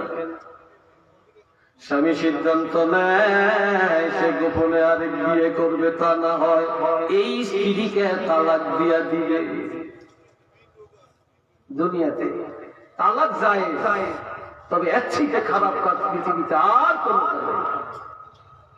এখন তালাকের সংখ্যা বেড়ে গেছে, বেপরদার সংখ্যা বাড়ছে, সিটারের সংখ্যা বাড়ছে, হারামখোরের সংখ্যা বাড়ছে, মদখোরের সংখ্যা বাড়ছে, জালেমের সংখ্যা বাড়ছে, আলেমের দুশমন বাড়ছে, তালাকের সংখ্যা বাড়ছে। কি ঠিক না? ঘরে ঘরে অশান্তি। মেয়ে লোকটা যখন টের পাইছে তার স্বামী তাকে তালাক দিয়ে দিবে, এই মহিলা কানতে কানতে আল্লাহর হাবিবের দরবারে চলে গেল, যে বলে ইয়া রাসূলুল্লাহ, দীর্ঘদিন হয় আমাদের বিয়ে হয়েছে অমুকের সাথে, নবী গো আমার গর্ভে কোনো সন্তান টিকে না, তবে আমার স্বামী একটা সন্তানের জন্য আমাকে তালাক দিয়া আর একটা বিবাহ করতে চায়। আমার উপায় নবী গো, আপনার কাছে আসছি, আমরা তো রহমতের নবী, আপনার দয়াল নবী, আপনার শাফাআতের নবী, আপনি আল্লাহর হাবিব, আপনার কাছে কোন ঔষধ থাকলে আমাকে দেন। তখন আমার নবী বলে, মা তুমি কোরআন জানো নি? কহ আমি তো কোরআন জানি। আমি কি জানি? আমি কোরআন জানি। এখন কবিতার প্রতিযোগিতা হয়, বক্তৃতার প্রতিযোগিতা হয়, ঠিক কিনা? বক্তৃতার প্রতিযোগিতা হয়, কোন মেয়ে কত স্ত্রীকে বক্তৃতা দিতে পারে, পক্ষে বিপক্ষে বক্তৃতা হয়। কি বলেন, হয় না? রচনা প্রতিযোগিতা হয়, কিন্তু কোরআন প্রতিযোগিতা, আযান প্রতিযোগিতা, নাতে রাসূল প্রতিযোগিতা, নাম প্রতিযোগিতা, এগুলা মুসলমানে পছন্দ করে না। গান গাইলে জইল্লা যায়, ছাড়িয়ে যায়, লাখ লাখ কি কথা, ঠিক না? কত মানুষে 10 টাকার নোট, আরে 1000 টাকার নোট, আরেকটা করে, আরেকটা করে, আরেকটা করে, খুব ভালো লাগে, আরেকটা করে, টাকা দিই। আর যদি কোন একজন মাদ্রাসার ছাত্র সুন্দর লেখানে কোরআন তেলাওয়াত করে, একটা মরসিয়া গায়, একটা নাত রাসূল গায়, কিন্তু এই দেশের মুসলমান এত নজর খারাপ, 10টা টাকা হাতে ওঠে না। কি কথা, ঠিক না? আকাম কুকামে টাকা খরচ করতে অভাব নাই, ভালো কাজে অভাব। আবার কিছু বেতল মার্কা ছেলে আছে, বিদেশ থেকে বেগমের কাছে ফোন করে রাত্রে 12টা বাজে গেলে বাংলাদেশ টাইম 12টার পরে ভিডিও কলে কথা কয়, আবার মোবাইলে কথা কয়। সংসদের আলোচনা চলছে, কথা বলতে বলতে বজর, এরপরও এখন হাজবেন্ড ওয়াইফের কথা শেষ হয় না, কিন্তু বাপের কাছে আর মার কাছে 1 মিনিট কথা কইব, একটু মত বলি কিভাবে করবো, কিছু কয় মোবাইলও টাকা ছিল না। ঠিক না? কি বলে? মোবাইলে টাকা ছিল। ওরা কথা রাত করেন মনে আমার কোথায় নাকি বেজার হইতেছে।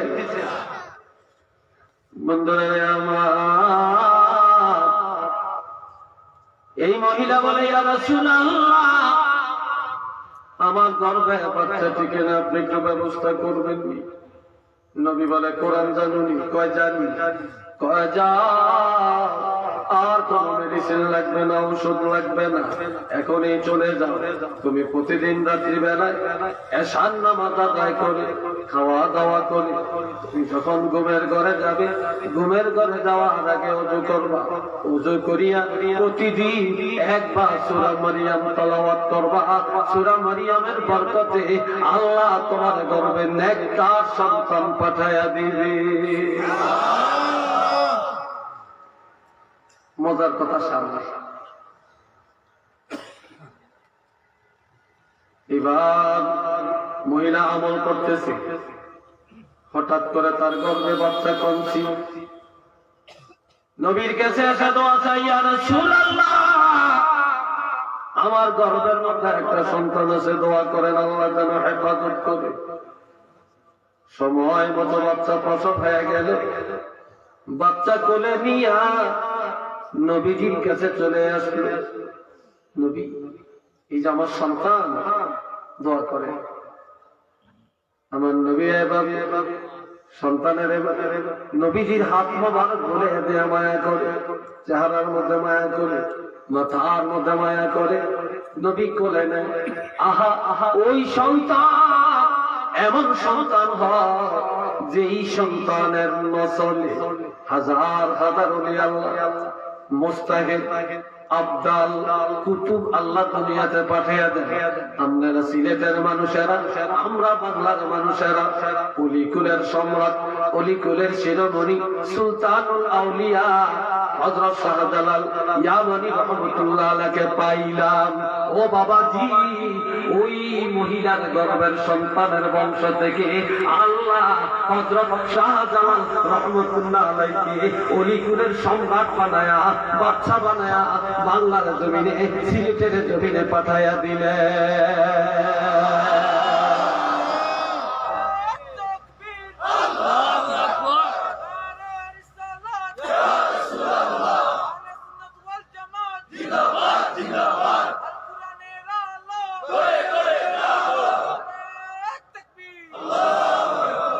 এই জন্য মায়েরা যদি ভালো হয়ে যায়, কোরআনওয়ালা হয়ে যায়, আর আমরা যদি হালাল হয়ে যাই, আমরা বলি আল্লাহ সন্তান জগতের মধ্যে উপহার দিতে পারি।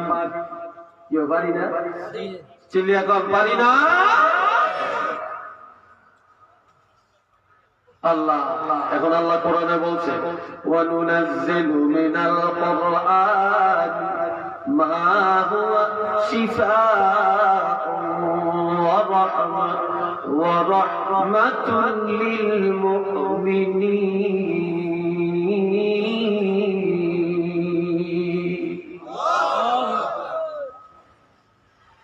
আমি কোরআন পাঠাইছি তোমাদের জন্য ঔষধ বানায়া, ঠিক কিনা? এর চেয়ে বড় ওষুধ আর আসেনি। কেন হুজুর আসেনি? আমি কোরআন পাঠাইছি মুমিনের জন্য রহমত বানায়া। কোরআন ঔষধ, কোরআন মুমিনের জন্য রহমত, বেঈমানের জন্য না। আলহামদুলিল্লাহ কর, আরে একটু জোরে কর।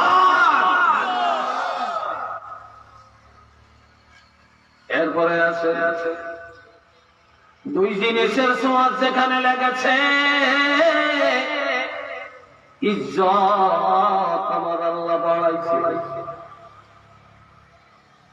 ইজ্জত আল্লাহ বাড়াইছে, বাইতুল্লাহর ইজ্জত আল্লাহ বাড়াইলেন নবীর আগমনের কারণে, নবীর কদম মোবারকের ধুলা মোবারকের কারণে, কোরআন নাযিলের কারণে মদিনার দাম আল্লাহ বাড়াইলেন, নবীর রওজা পাকের কারণে, নবীর হিজরতের কারণে, মদিনার বালু মদিনার ধুলা বালি আল্লাহ পাকের আরশে আজিমের চাইতে আরো দামি। তোমার হবা কল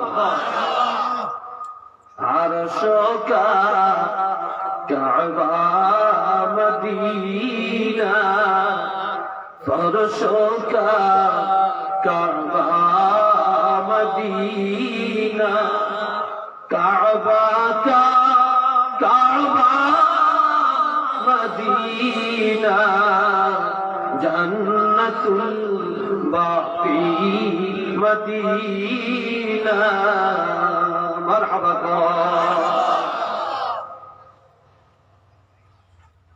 অনেকে বলে জান্নাতুল মাওয়া মদিনা, এটা ভুল। জান্নাতুল বাকি হলো মদিনায়, এবং আমার আরশের কাবা হলো মদিনা মুনাওয়ারা। আসমানের কাবা মদিনা, জমিনের কাবা মদিনা, বাইতুল্লাহর কাবা মদিনা, কাবার কাবা বাইতুল্লাহর মদিনা। কথা ঠিক কিনা? জান্নাতুল বাকি হলো মদিনা। উচ্চ আওয়াজে বলেন না সুবহানাল্লাহ।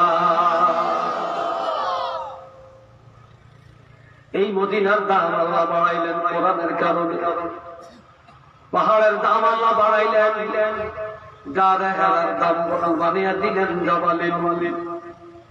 যেই পাহাড়ের মধ্যে সর্বপ্রথম আল্লাহ কোরআন নাযিল করেছিলেন, ইকরা বিসমি রাব্বিকাল্লাযী খালাক, খালাকাল ইনসানা মিন আলাক, ইকরা ওয়া রাব্বুকাল আকরাম আল্লাযী আল্লামা বিল কলম, আল্লামাল ইনসানা মা লাম ইয়ালাম। এই আয়াতগুলো সেই গাড়ে হেরার মধ্যে আল্লাহ নাযিল করেন, যার কারণে আমার নবী বললেন এই পাহাড় আর গাড়ে হেরা নয়, এখন থেকে এই পাহাড় হলো খাবারের নূর। এটা নূরের পাহাড়, এটা রহমতের পাহাড়, এটা দোয়া কবুলের পাহাড়। যেই জায়গায় কোরআন নাযিল হয়েছে ওই জায়গায় কিয়ামত পর্যন্ত রহমত নাযিল হতে থাকবে। উচ্চ আওয়াজে বলেন না সুবহানাল্লাহ। আল্লাহ ইজ্জত বাড়াইছে না কমাইছে? আর একটু জোরে কম। বাড়াইছে না? রমজান মাসের দাম বেশি না কম? আরো আসতে রাখেননি রোজা? হ্যাঁ, পুরা রোজা থাকেন। এক ইমাম সাহেবের একজনের দাওয়াত দিতে রমজান মাসে, হুজুর আর বড় হতে পাইতেছি, বিদেশে লন্ডন থেকে আসছে, আমরা ঘরে একটু মিলে পড়েয়াম, 10 জন হাফেজ সাহেব দিয়ে একটু কোরআন খতম করাইয়াম, আপনি ইফতারটা করিয়েন আর আপনি একটু দোয়াটা করেন। তো ঠিক আছে। হুজুরি জিগায় কইও আমি তো সারা জীবন রোজা রাখছি, ইনশাল্লাহ নামাজও পড়ি, আমরা কই ইমাম সাহেব তবে আমার তো একটা দায়িত্ব আছে। তাই কি দায়িত্ব? কে রোজা থাকে, কে থাকে না, কে নামাজ পড়ে, কে নামাজ পড়ে না, এটা তো একটু তালাশ করার দায়িত্ব আমার। আপনি আসলে রোজা থাকেননি। হুজুর এই পুরা কলা বাগানের মধ্যে ঘুরিয়ে ছাইয়েন, বটতলি ঘুরিয়ে ছাইয়েন, জালালপুর ঘুরিয়ে ছাইয়েন, যে ইনশাল্লাহ মানুষের তো খবর নিয়ে ছাইয়েন। কেউ কইতে পারতো না যে আজ জীবন একটা রোজা ভাঙছি। বুঝছেননি কথা? নেই এই কথা কেউ কইতে পারতো না। হুজুরে কয় যাক ভালোই, যাক ভালো। এই যে জীবনে রোজাটা ভাঙ্গে টাঙ্গে না, রোজা থাকে, এটার বই দাওয়াত না খাই কার বই খেয়া। বুঝছেন কথা? এবার বিকাল বেলায় বাড়ি থেকে যে ইফতার করবে, যা দেখে সাহেব বাড়িতে নেই। বেগমের ডাক দিয়া কয় আপনার স্বামী কোথায়? বলে হুজুর ওই যে রাস্তায় গেছে, বাজারে গেছে, আসবে, বসেন, আমরা ইফতার রেডি করতেছি। তাই আপনি একটা কথা শোনেন, আপনার স্বামী রোজা রাখছে রাখেন, হুজুর আমারই জিগান, যখন দাওয়াত দিতে গেছে তখন আপনি জিগাইছি কি বলছে, তো বলছে জীবনে রোজা ভাঙছে এই ইতিহাস কেউ বলতে পারবে না। হুজুর আমার স্বামী ঠিকই কইছে। কিরূপ? আমার 40 বছর বিয়ে হয়েছে, এই 40 বছরের মধ্যে এই পর্যন্ত আমার স্বামীরে একটা রোজা রাখাইতাম পারি না, এটার বাঙালিরা দরকারটা কি আছে?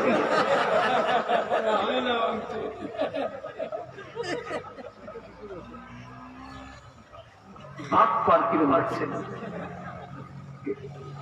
40 বছর একটা রোজা হইতে থাকে না, এটা ভাঙবে না রোজ এই চলতে। একটু নাউজুবিল্লাহ বলতেন না?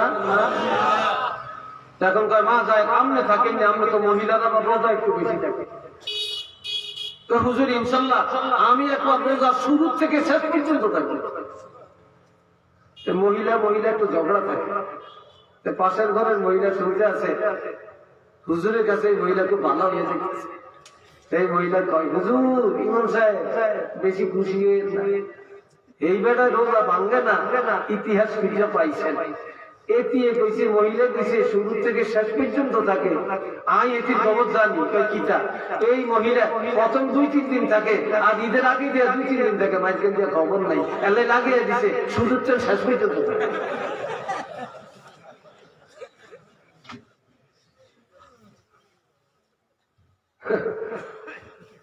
বাবা দিদারে আমার রোজা রাখবেন, রোজা রাখবেন, এটা ফরজ। রোজা কোনো মানুষ মারে না, আর রোজা রাখলে যদি মানুষ মারা যাইত আল্লাহ এমন ইবাদতের হুকুম দিতেন। তবে আল্লাহর কাছে একটা দোয়া করেন রোজা রেখে, আল্লাহ যেন রমজান মাসে মরণটা দেয়। আমিন বলেন, জোরে কোন, আরো জোরে বলেন। রমজান মাসে যেন মৃত্যুটা দেয়, লাইলাতুল কদরে যেন মৃত্যুটা দেয়। আল্লাহ যেন বৃহস্পতিবার রাত জুমার দিন আমাদের মৃত্যুটা দেয়।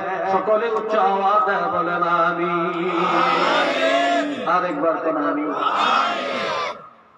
রমজানের এত দাম, আমার রাসূল বলেছেন মান মাতা মিন শাহরে রমাদান, যে রমজান মাসে মারা গেল, ইউরফাউ আনহু আযাবুল কবরি ইলা ইয়াউমিল কিয়ামা, কিয়ামত পর্যন্ত আমার আল্লাহ কবরের আযাব উঠাইয়া নিয়ে যাবে। কেন? শাহর রমাদান আল্লাযী উনজিলা ফীহিল কুরআন, রমজান মাসে আল্লাহ কোরআন নাযিল করেছেন। কোরআন নাযিল করার মাস, এই মাসের কোরআন নাযিল হয়েছে। এই কোরআনের কারণে রমজান মাসের ইজ্জত আল্লাহ বাড়াইয়া দিয়েছে। রমজান মাসে একটা রাত আছে, রাতের নাম এটা জোরে কর। সারা বছর কিছু না করলো লাইলাতুল কদরে ঠিকই করে, সবে বরাতে ঠিকই করে, সিন্নি খেয়ে বাজছে আর নাক দেখে বলছে ফজর নামাজ পড়ে না। কি ভাই ঠিক কিনা? এই লাইলাতুল কদর এত দাম। ইন্না আনজালনাহু ফি লাইলাতিল কদর ওয়া মা আদরাকা মা লাইলাতুল কদর লাইলাতুল কদরি খায়রুম মিন আলফি শাহর। আমার আল্লাহ বলেন লাইলাতুল কদরে আমি কোরআন নাযিল করেছি। হাবিব আপনি কি জানেন কদরটা কি, মর্যাদার রাত্রটা কি? এই রাত্রটা 1000 মাস অপেক্ষা অতি উত্তম একটা রাত্র। আপনার উম্মতের হায়াত কমাইলাম, ইবাদতের মধ্যে মর্যাদা বাড়াইয়া দিলাম। এই রাত আমি কাউকে দেই না, আপনার উম্মতরে দিলাম। আপনার উম্মতরা একটা রাত থেকে যদি আমার ইবাদত করে 83 বছর 4 মাসে চাইতো বা 1000 মাসে চাইতো আরো বেশি সওয়াব তারা পাওয়া যাবে। আল্লাহু আকবার বলে। কেন? কোরআনের কারণে। চিলিয়া বলেন কি কারণে? কোরআনের কারণে। ও ভাইরাম, তক্তা দেখলে কাঠ দেখলে মানুষ কাঠের উপরে দাঁড়িয়ে আছে, পেশাব পায়খানা করে, কিন্তু ওই কাঠ দিয়ে যদি কোরআনের রেহাল বানায়, ওই রেহালের বুকে ধরে নেয়, চুমা খায়, মাথায় রাখে। কথা ঠিক কিনা? হ্যাঁ, কাপড়ের কোনো দাম নাই। আপনার গায়ের কাপড়টাও যদি রাস্তায় পড়ে থাকে কত মানুষ পাড়াবে, কিন্তু কাপড় দিয়ে কেউ যদি কোরআনের গিলাফ বানায়, ওই কোরআনের গিলাফ, কোরআন যে পেঁচে রাখে যে কোরআনের গিলাফ, ওই গিলাফ খানা চুমা খায় নাকে মুখে জড়ায়, এটা পকেটে রাখে, বুক পকেটে রাখে, পাও লাগাইতে দেয় না, এত সম্মান। ঠিক কিনা আপনারা বলেন? তাহলে কোরআনের কারণে যদি পাহাড়ের দাম বাড়ে, কোরআনের কারণে যদি মদিনার দাম বাড়ে, যদি বাইতুল্লাহর দাম বাড়ে, কোরআনের কারণে যদি মাহে রমজানের দাম বাড়তে পারে, লাইলাতুল কদরের দাম বাড়তে পারে, কাঠের দাম বাড়তে পারে, কাপড়ের দাম বাড়তে পারে, আপনার ছেলে যদি আলেম হয়, কোরআনওয়ালা হয়, আপনার মা বাপের দাম বাড়বে না কমবে? আরেকটা ধরে বলেন, বাড়বে না কমবে? বংশের দাম বাড়বে না কমবে? একটা ধরে বলেন, বাড়বে না কমবে? রাষ্ট্রের দাম বাড়বে না কমবে? আরেকবার বলেন, বাড়বে না কমবে? আমার ভাইরা, কারা কারা মনে করেন সন্তান আলেম হইলে বংশের দাম বাড়বে, মা বাপের দাম বাড়বে, আত্মীয়তার দাম বাড়বে? তারা একটা দুইটা হাত তুলে দেখাবেন কিনা? আল্লাহু আকবার। আরেকটু যারা বলেন আল্লাহু আকবার। আল্লাহ কবুল করেন, সবাই বলেন আমিন। আরেকবার বলেন আমিন। আরেকটা হাদিস শোনাব, এরপরে শেষ। কষ্ট হইতেছে তো আপনার? আমার নবী বলেন, ক্বালা রাসূলুল্লাহি সাল্লাল্লাহু আলাইহি ওয়াসাল্লাম, লা তাজআলু বুয়ুতাকুম মাকাবিরা, ইন্নাশ শাইতানা ইয়ানফিরু মিনাল বাইতিল্লাযী তাকরাউ ফীহিল কুরআন, ওয়া ফী রিওয়ায়াতিন লিত-তিরমিযী, ইন্নাশ শাইতানা ইয়ানফিরু মিনাল বাইতিল্লাযী তাকরাউ ফীহি সূরাতুল বাকারা। আলহামদুলিল্লাহ বলেন। আমার নবী বলেন, দুনিয়ার ইমানদারেরা, তোমাদের ঘরগুলা কবর বানায় না, তোমাদের ঘরগুলা গোরস্থান বানায় না। গোরস্থানে নামাজ নাই, গোরস্থানে কোরআন তেলাওয়াত নাই, গোরস্থানে জিকির নাই, যেই কবরে নামাজ, যেই ঘরে নামাজ নাই, যেই ঘরে তেলাওয়াত নাই, এই ঘরটাও গোরস্থান। ঠিক কিনা? এই ঘর তো কবর। তোমাদের ঘরের কবর বানায় না, তোমাদের ঘরগুলো কোরআন তেলাওয়াতের কারখানা বানাও, তোমাদের ঘর নামাজের কারখানা বানাও, ইবাদত খানা বানাও। যে ঘরে নামাজের ঘর হবে, যেই ঘর জিকিরের ঘর হবে, যেই ঘরে কোরআন তেলাওয়াত করা হবে, ওই ঘরের থেকে শয়তান দূর হয়ে যাবে, গজব দূর হয়ে যাবে। ওই ঘর আল্লাহর রহমত আর বরকতের দ্বারা পরিপূর্ণ হয়ে যাবে। সুবহানাল্লাহ। আরেকটু যারা কোরআন শরীফের সর্ববড় সূরা তার নাম কি? সূরা বাকারা।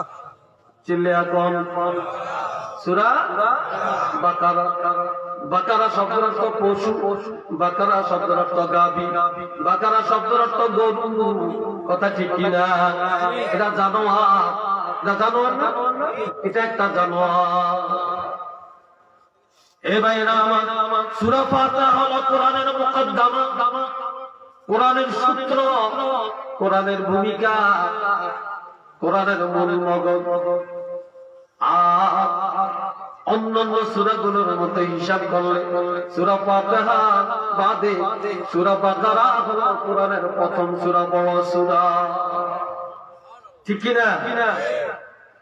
কোরআনের শেষ সূরাটার নাম কি? এটা চিল্লিয়া বলেন। নাস অর্থ কি? খালি নাস নাকি? নাস অর্থ মানুষ। যদি বলেন নাস অর্থ, নাস অর্থ মানুষ। আর বাকারা শব্দের অর্থ গরু বা গাভী। এটা জানোয়ার। মানুষ যখন কোরআনের বাইরে থাকে এটা জানোয়ার, এটা হায়ওয়ান, এটা গরু, এটা বানর, এক কথায় এটা পশু। আর মানুষ যখন কোরআনের ভিতরে ঢুকলো, মানুষ যখন কোরআনের ভিতরে ঢুকে গেল তখন সে একদম জানোয়ার একটা পশু হইয়া কোরআনের ভিতরে ঢুকলো। আর পুরা কোরআনের হেদায়েত নিয়ে কোরআনের আমল নিয়ে যখন বের হইল তখন এই সে একজন খাঁটি মানুষ হয়ে বের হয়ে গেল।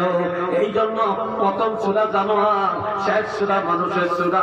কোরআনে ঢুকার সময় জানোয়ার, কোরআনের হেদায়েত নিয়ে যখন বের হয় তখন হয় সে আল্লাহওয়ালা একজন বুজুর্গ, তখন হয় খাঁটি মানুষ। একটু চিল্লিয়ে বলেন না সুবহানাল্লাহ। আরো জোরে বলেন আল্লাহু আকবার।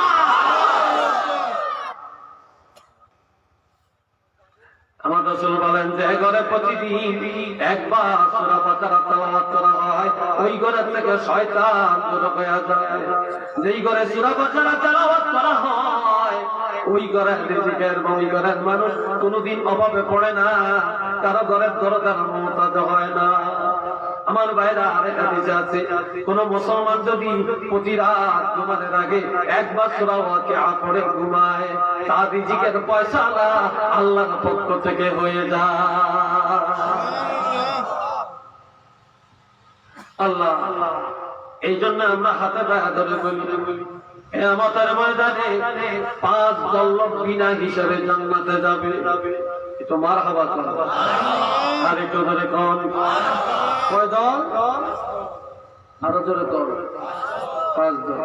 1 নম্বরে আলেম। 1 নম্বরে কি? আলেম, উলামায়ে কেরাম। 2 নম্বরে হলো শহীদ। ওই যে আঙ্গুবাই তান্নগুবাই শহীদ আব্দুল শহীদ নাম রাখছে, এই শহীদ না কই বুঝেননি? যারা ইসলামের জন্য, কোরআনের জন্য, দ্বীনের জন্য যারা জীবন কুরবানি দিয়েছে। 3 নম্বরে গাজী, যুদ্ধ করে যারা জয়লাভ করেছে। 4 নম্বরে দানকারী, 4 নম্বরে হাফেজে কোরআন, 5 নম্বরে হলো দানকারী। আলহামদুলিল্লাহ।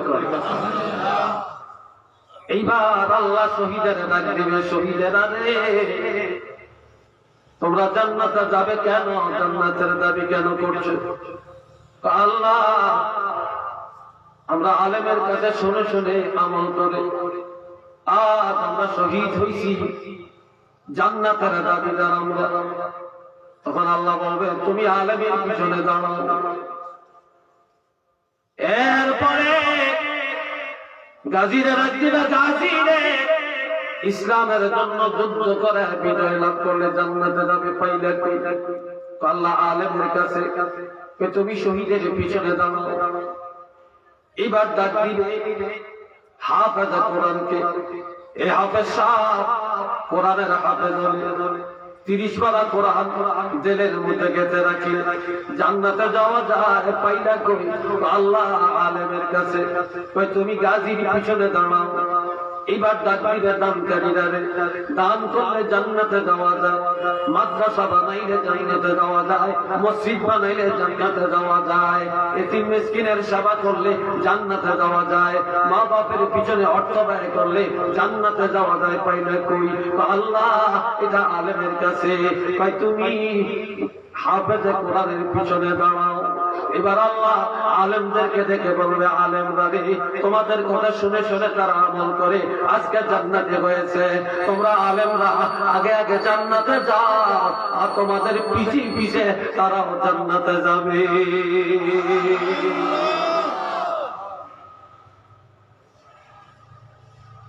আল্লাহ, এই জন্য আমার ভাইরা আলেমকে সম্মান করবেন, ইজ্জত করবেন, আলেম বানাবেন। মাদ্রাসায় হাফেজে কোরআনের বাপ হবেন, কোরআনওয়ালার বাপ হবেন, মা হবেন, ভাই হবেন, বোন হবেন, বন্ধু হবেন, আত্মীয় স্বজন হবেন, শ্বশুর হবেন, দামাই দামান হবেন।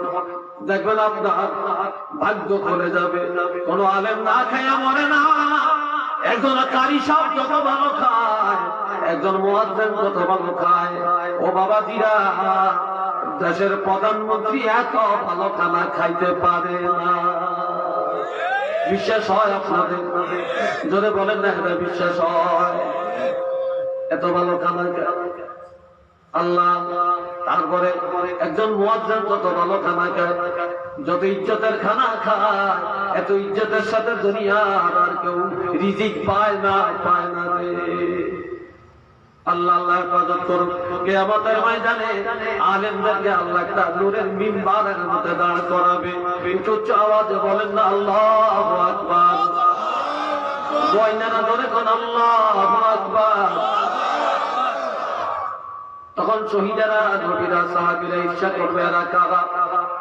ফেরেশতারা এলান করে দিবে এরা আখিরি জামানার নবী রাহমাতুল লিল আলামিন উম্মতের মধ্যে যারা আলেম।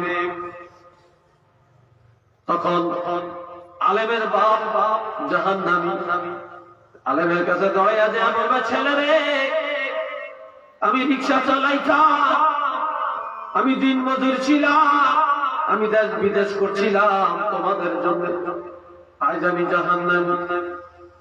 তখন ছেলে বলবে, বাবা আমার পিছনে দাঁড়ান। মা দেয়া বলবে, ছেলে রে, আমি জাহান্নামী। কেমনে জাহান্নামী? আপনি কোন মা? কয় তুমি ছিলা এতিম, তোমার শিশুকালে বাপ মারা গেছে, তোমাকে রেখে আমি যাই না, বিয়ে বসি না, কোনো স্বামী নেই না, তোমার দিকে তাকে জীবন কাটাইছি, মানুষের ঘরে কাজ করে করে তোমার কোরআনের তালিম দিয়েছি। কয় মা আপনি আমার পিছনে দাঁড়ান, ডাইন পাশে দাঁড়ান। চাচা যে আমি জাহান্নামী রে, বলবে আপনি কি? কয় তোমার বাপ ছিল না, মা ছিল না, আমি তোমার চাচা, এতিম বলে তোমার অবহেলা করে ফেলে দেবে। তোমাকে সন্তানের মতো দেখেছি, উপার্জন যা করেছি তোমারে খাওয়াইছি, তোমার মাদ্রাসার খরচ চালাইছি। কয় চাচা দাঁড়ান। এইবার বলবে আরেকজন, চাচা ভাতিজারে, আমি তো জাহান্নামী, আপনি কে? আমার বাড়ি ছিলেন, বলে আমার বাড়ি ছিল চাঁদপুর, বাড়ি ছিল রংপুর, তোমার সেখান থেকে আমার বাড়িতে আসিয়া লজিং ছিল, আমার ঘরের খানা খায়া তুমি মাদ্রাসায়, কলাবাগান মাদ্রাসায় পড়ছিলা, আমি তোমার সেই চাচা। আপনিও দাঁড়ান। চাচি আম্মা বলবে, আমি রান্না বান্না করে যথা সময়ে গরম গরম খানা খাওয়াইয়া মাদ্রাসায় পাঠাইছি, বলে আপনিও দাঁড়ান। এইভাবে কিয়ামতের ময়দানে একজন বন্ধু যায় বলবে, বন্ধু রে, আমি জাহান্নামী, তুমি না আলেম, আমি না জাহান্নামী। বলে কোন বন্ধু? কয় তুমি আমাদের এলাকায় থাকতা, আমাদের গ্রামের আলেম, তুমি আলেম, তুমি মাদ্রাসার ছাত্র, তুমি কোরআনওয়ালা, যদিও আমরা পড়তে পারি না, তোমাকে ইজ্জত করেছি, সম্মান করেছি, সালাম কালাম করেছি, মাঝে মাঝে দাওয়াত দিয়ে আমাদের বাড়িতে খাওয়াইছি। কয় মনে পড়ছে রে বন্ধু, দাঁড়া। এভাবে আমার নবী বলছেন, কিয়ামতের ময়দানে একজন আলেমের উসিলায় তার মা বাপ, দাদা দাদি, নানা নানি, শ্বশুর শাশুড়ি, ভাই বোন, বন্ধু বান্ধব, লজিং মাস্টার, লজিং মিস্ট্রেস, আত্মীয় স্বজন, নিচে 40,000, উপরে বিনা হিসাবে আমার আল্লাহ একজন আলেমের উসিলায় জাহান্নামীকে জান্নাতে পাঠাইয়া দিবে।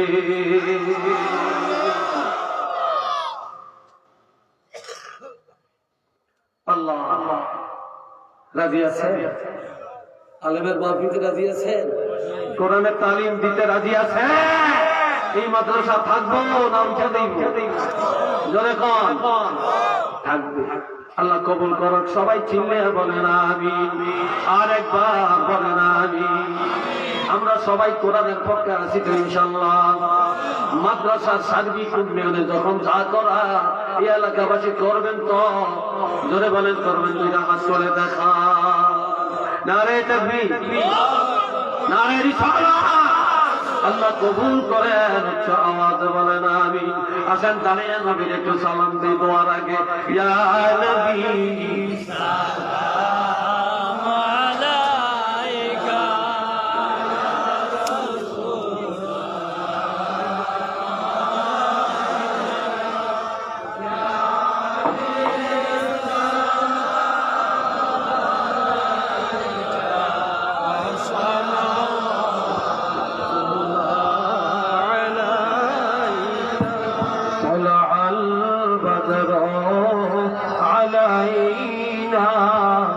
من ثنيات الوداع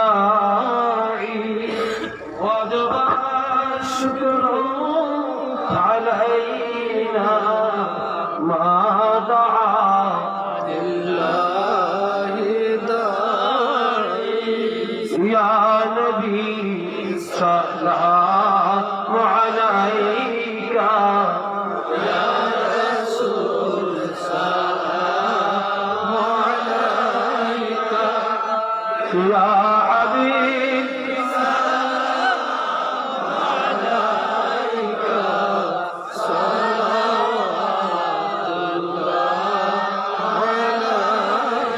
سيدي يا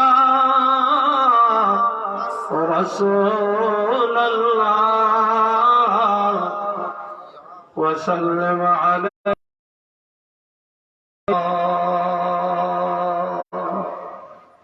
أسلا أفناك ديا كادلا آدم حوا مولاري হইল দয়া কবল করিলেন দুআ ইয়া নবী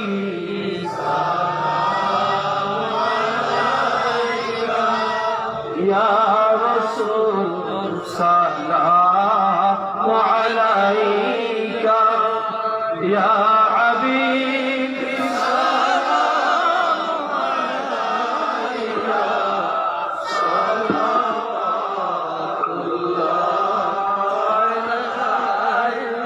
بلغ العلا بكماله كشف الدجى بجماله حسن الجميع كصاله صلوا عليه وآله الحمد لله আলহামদুলিল্লাহ। আরেকটা জোরে বলে দোয়ার মধ্যে আরো কিছুক্ষণ পরে আমি দোয়া করব। তো দোয়ার মধ্যে কি সবাইরই দোয়া দরকার না কিছু লোকের দরকার? সবার দোকান দোয়াটা সবাই যেন আদবের সাথে দোয়াটা করতে পারে, এটা আমরা চাই না। দাঁড়াইয়া দোয়া করা আদব না বৈশা দোয়া করা? আপনারা একটু সামনে আগান, পিছনে যারা দোয়াতে শরীক হবে আশা নিয়ে আসছে এদেরকে একটু বসতে দেন, একটু একটু বসে বসে একটু আগে বসার মধ্যে একটু আগান, সবাই একটু বসার মধ্যে আগান আপনারা একটু বসার মধ্যে। আলহামদুলিল্লাহ, একটু বসার মধ্যে আগান। তা আমার ভাই আপনাদের কাছে আমার আবদার যে আপনারা এক নম্বর ওসিয়ত আপনাদের কাছে, এই জাতীয় প্যান্ডেল আর কখনো করবেন না। নোয়াকা মনে থাকবেনি? হ্যাঁ, এই জাতীয় প্যান্ডেল আর করবেন, প্যান্ডেল সমান করবেন। আর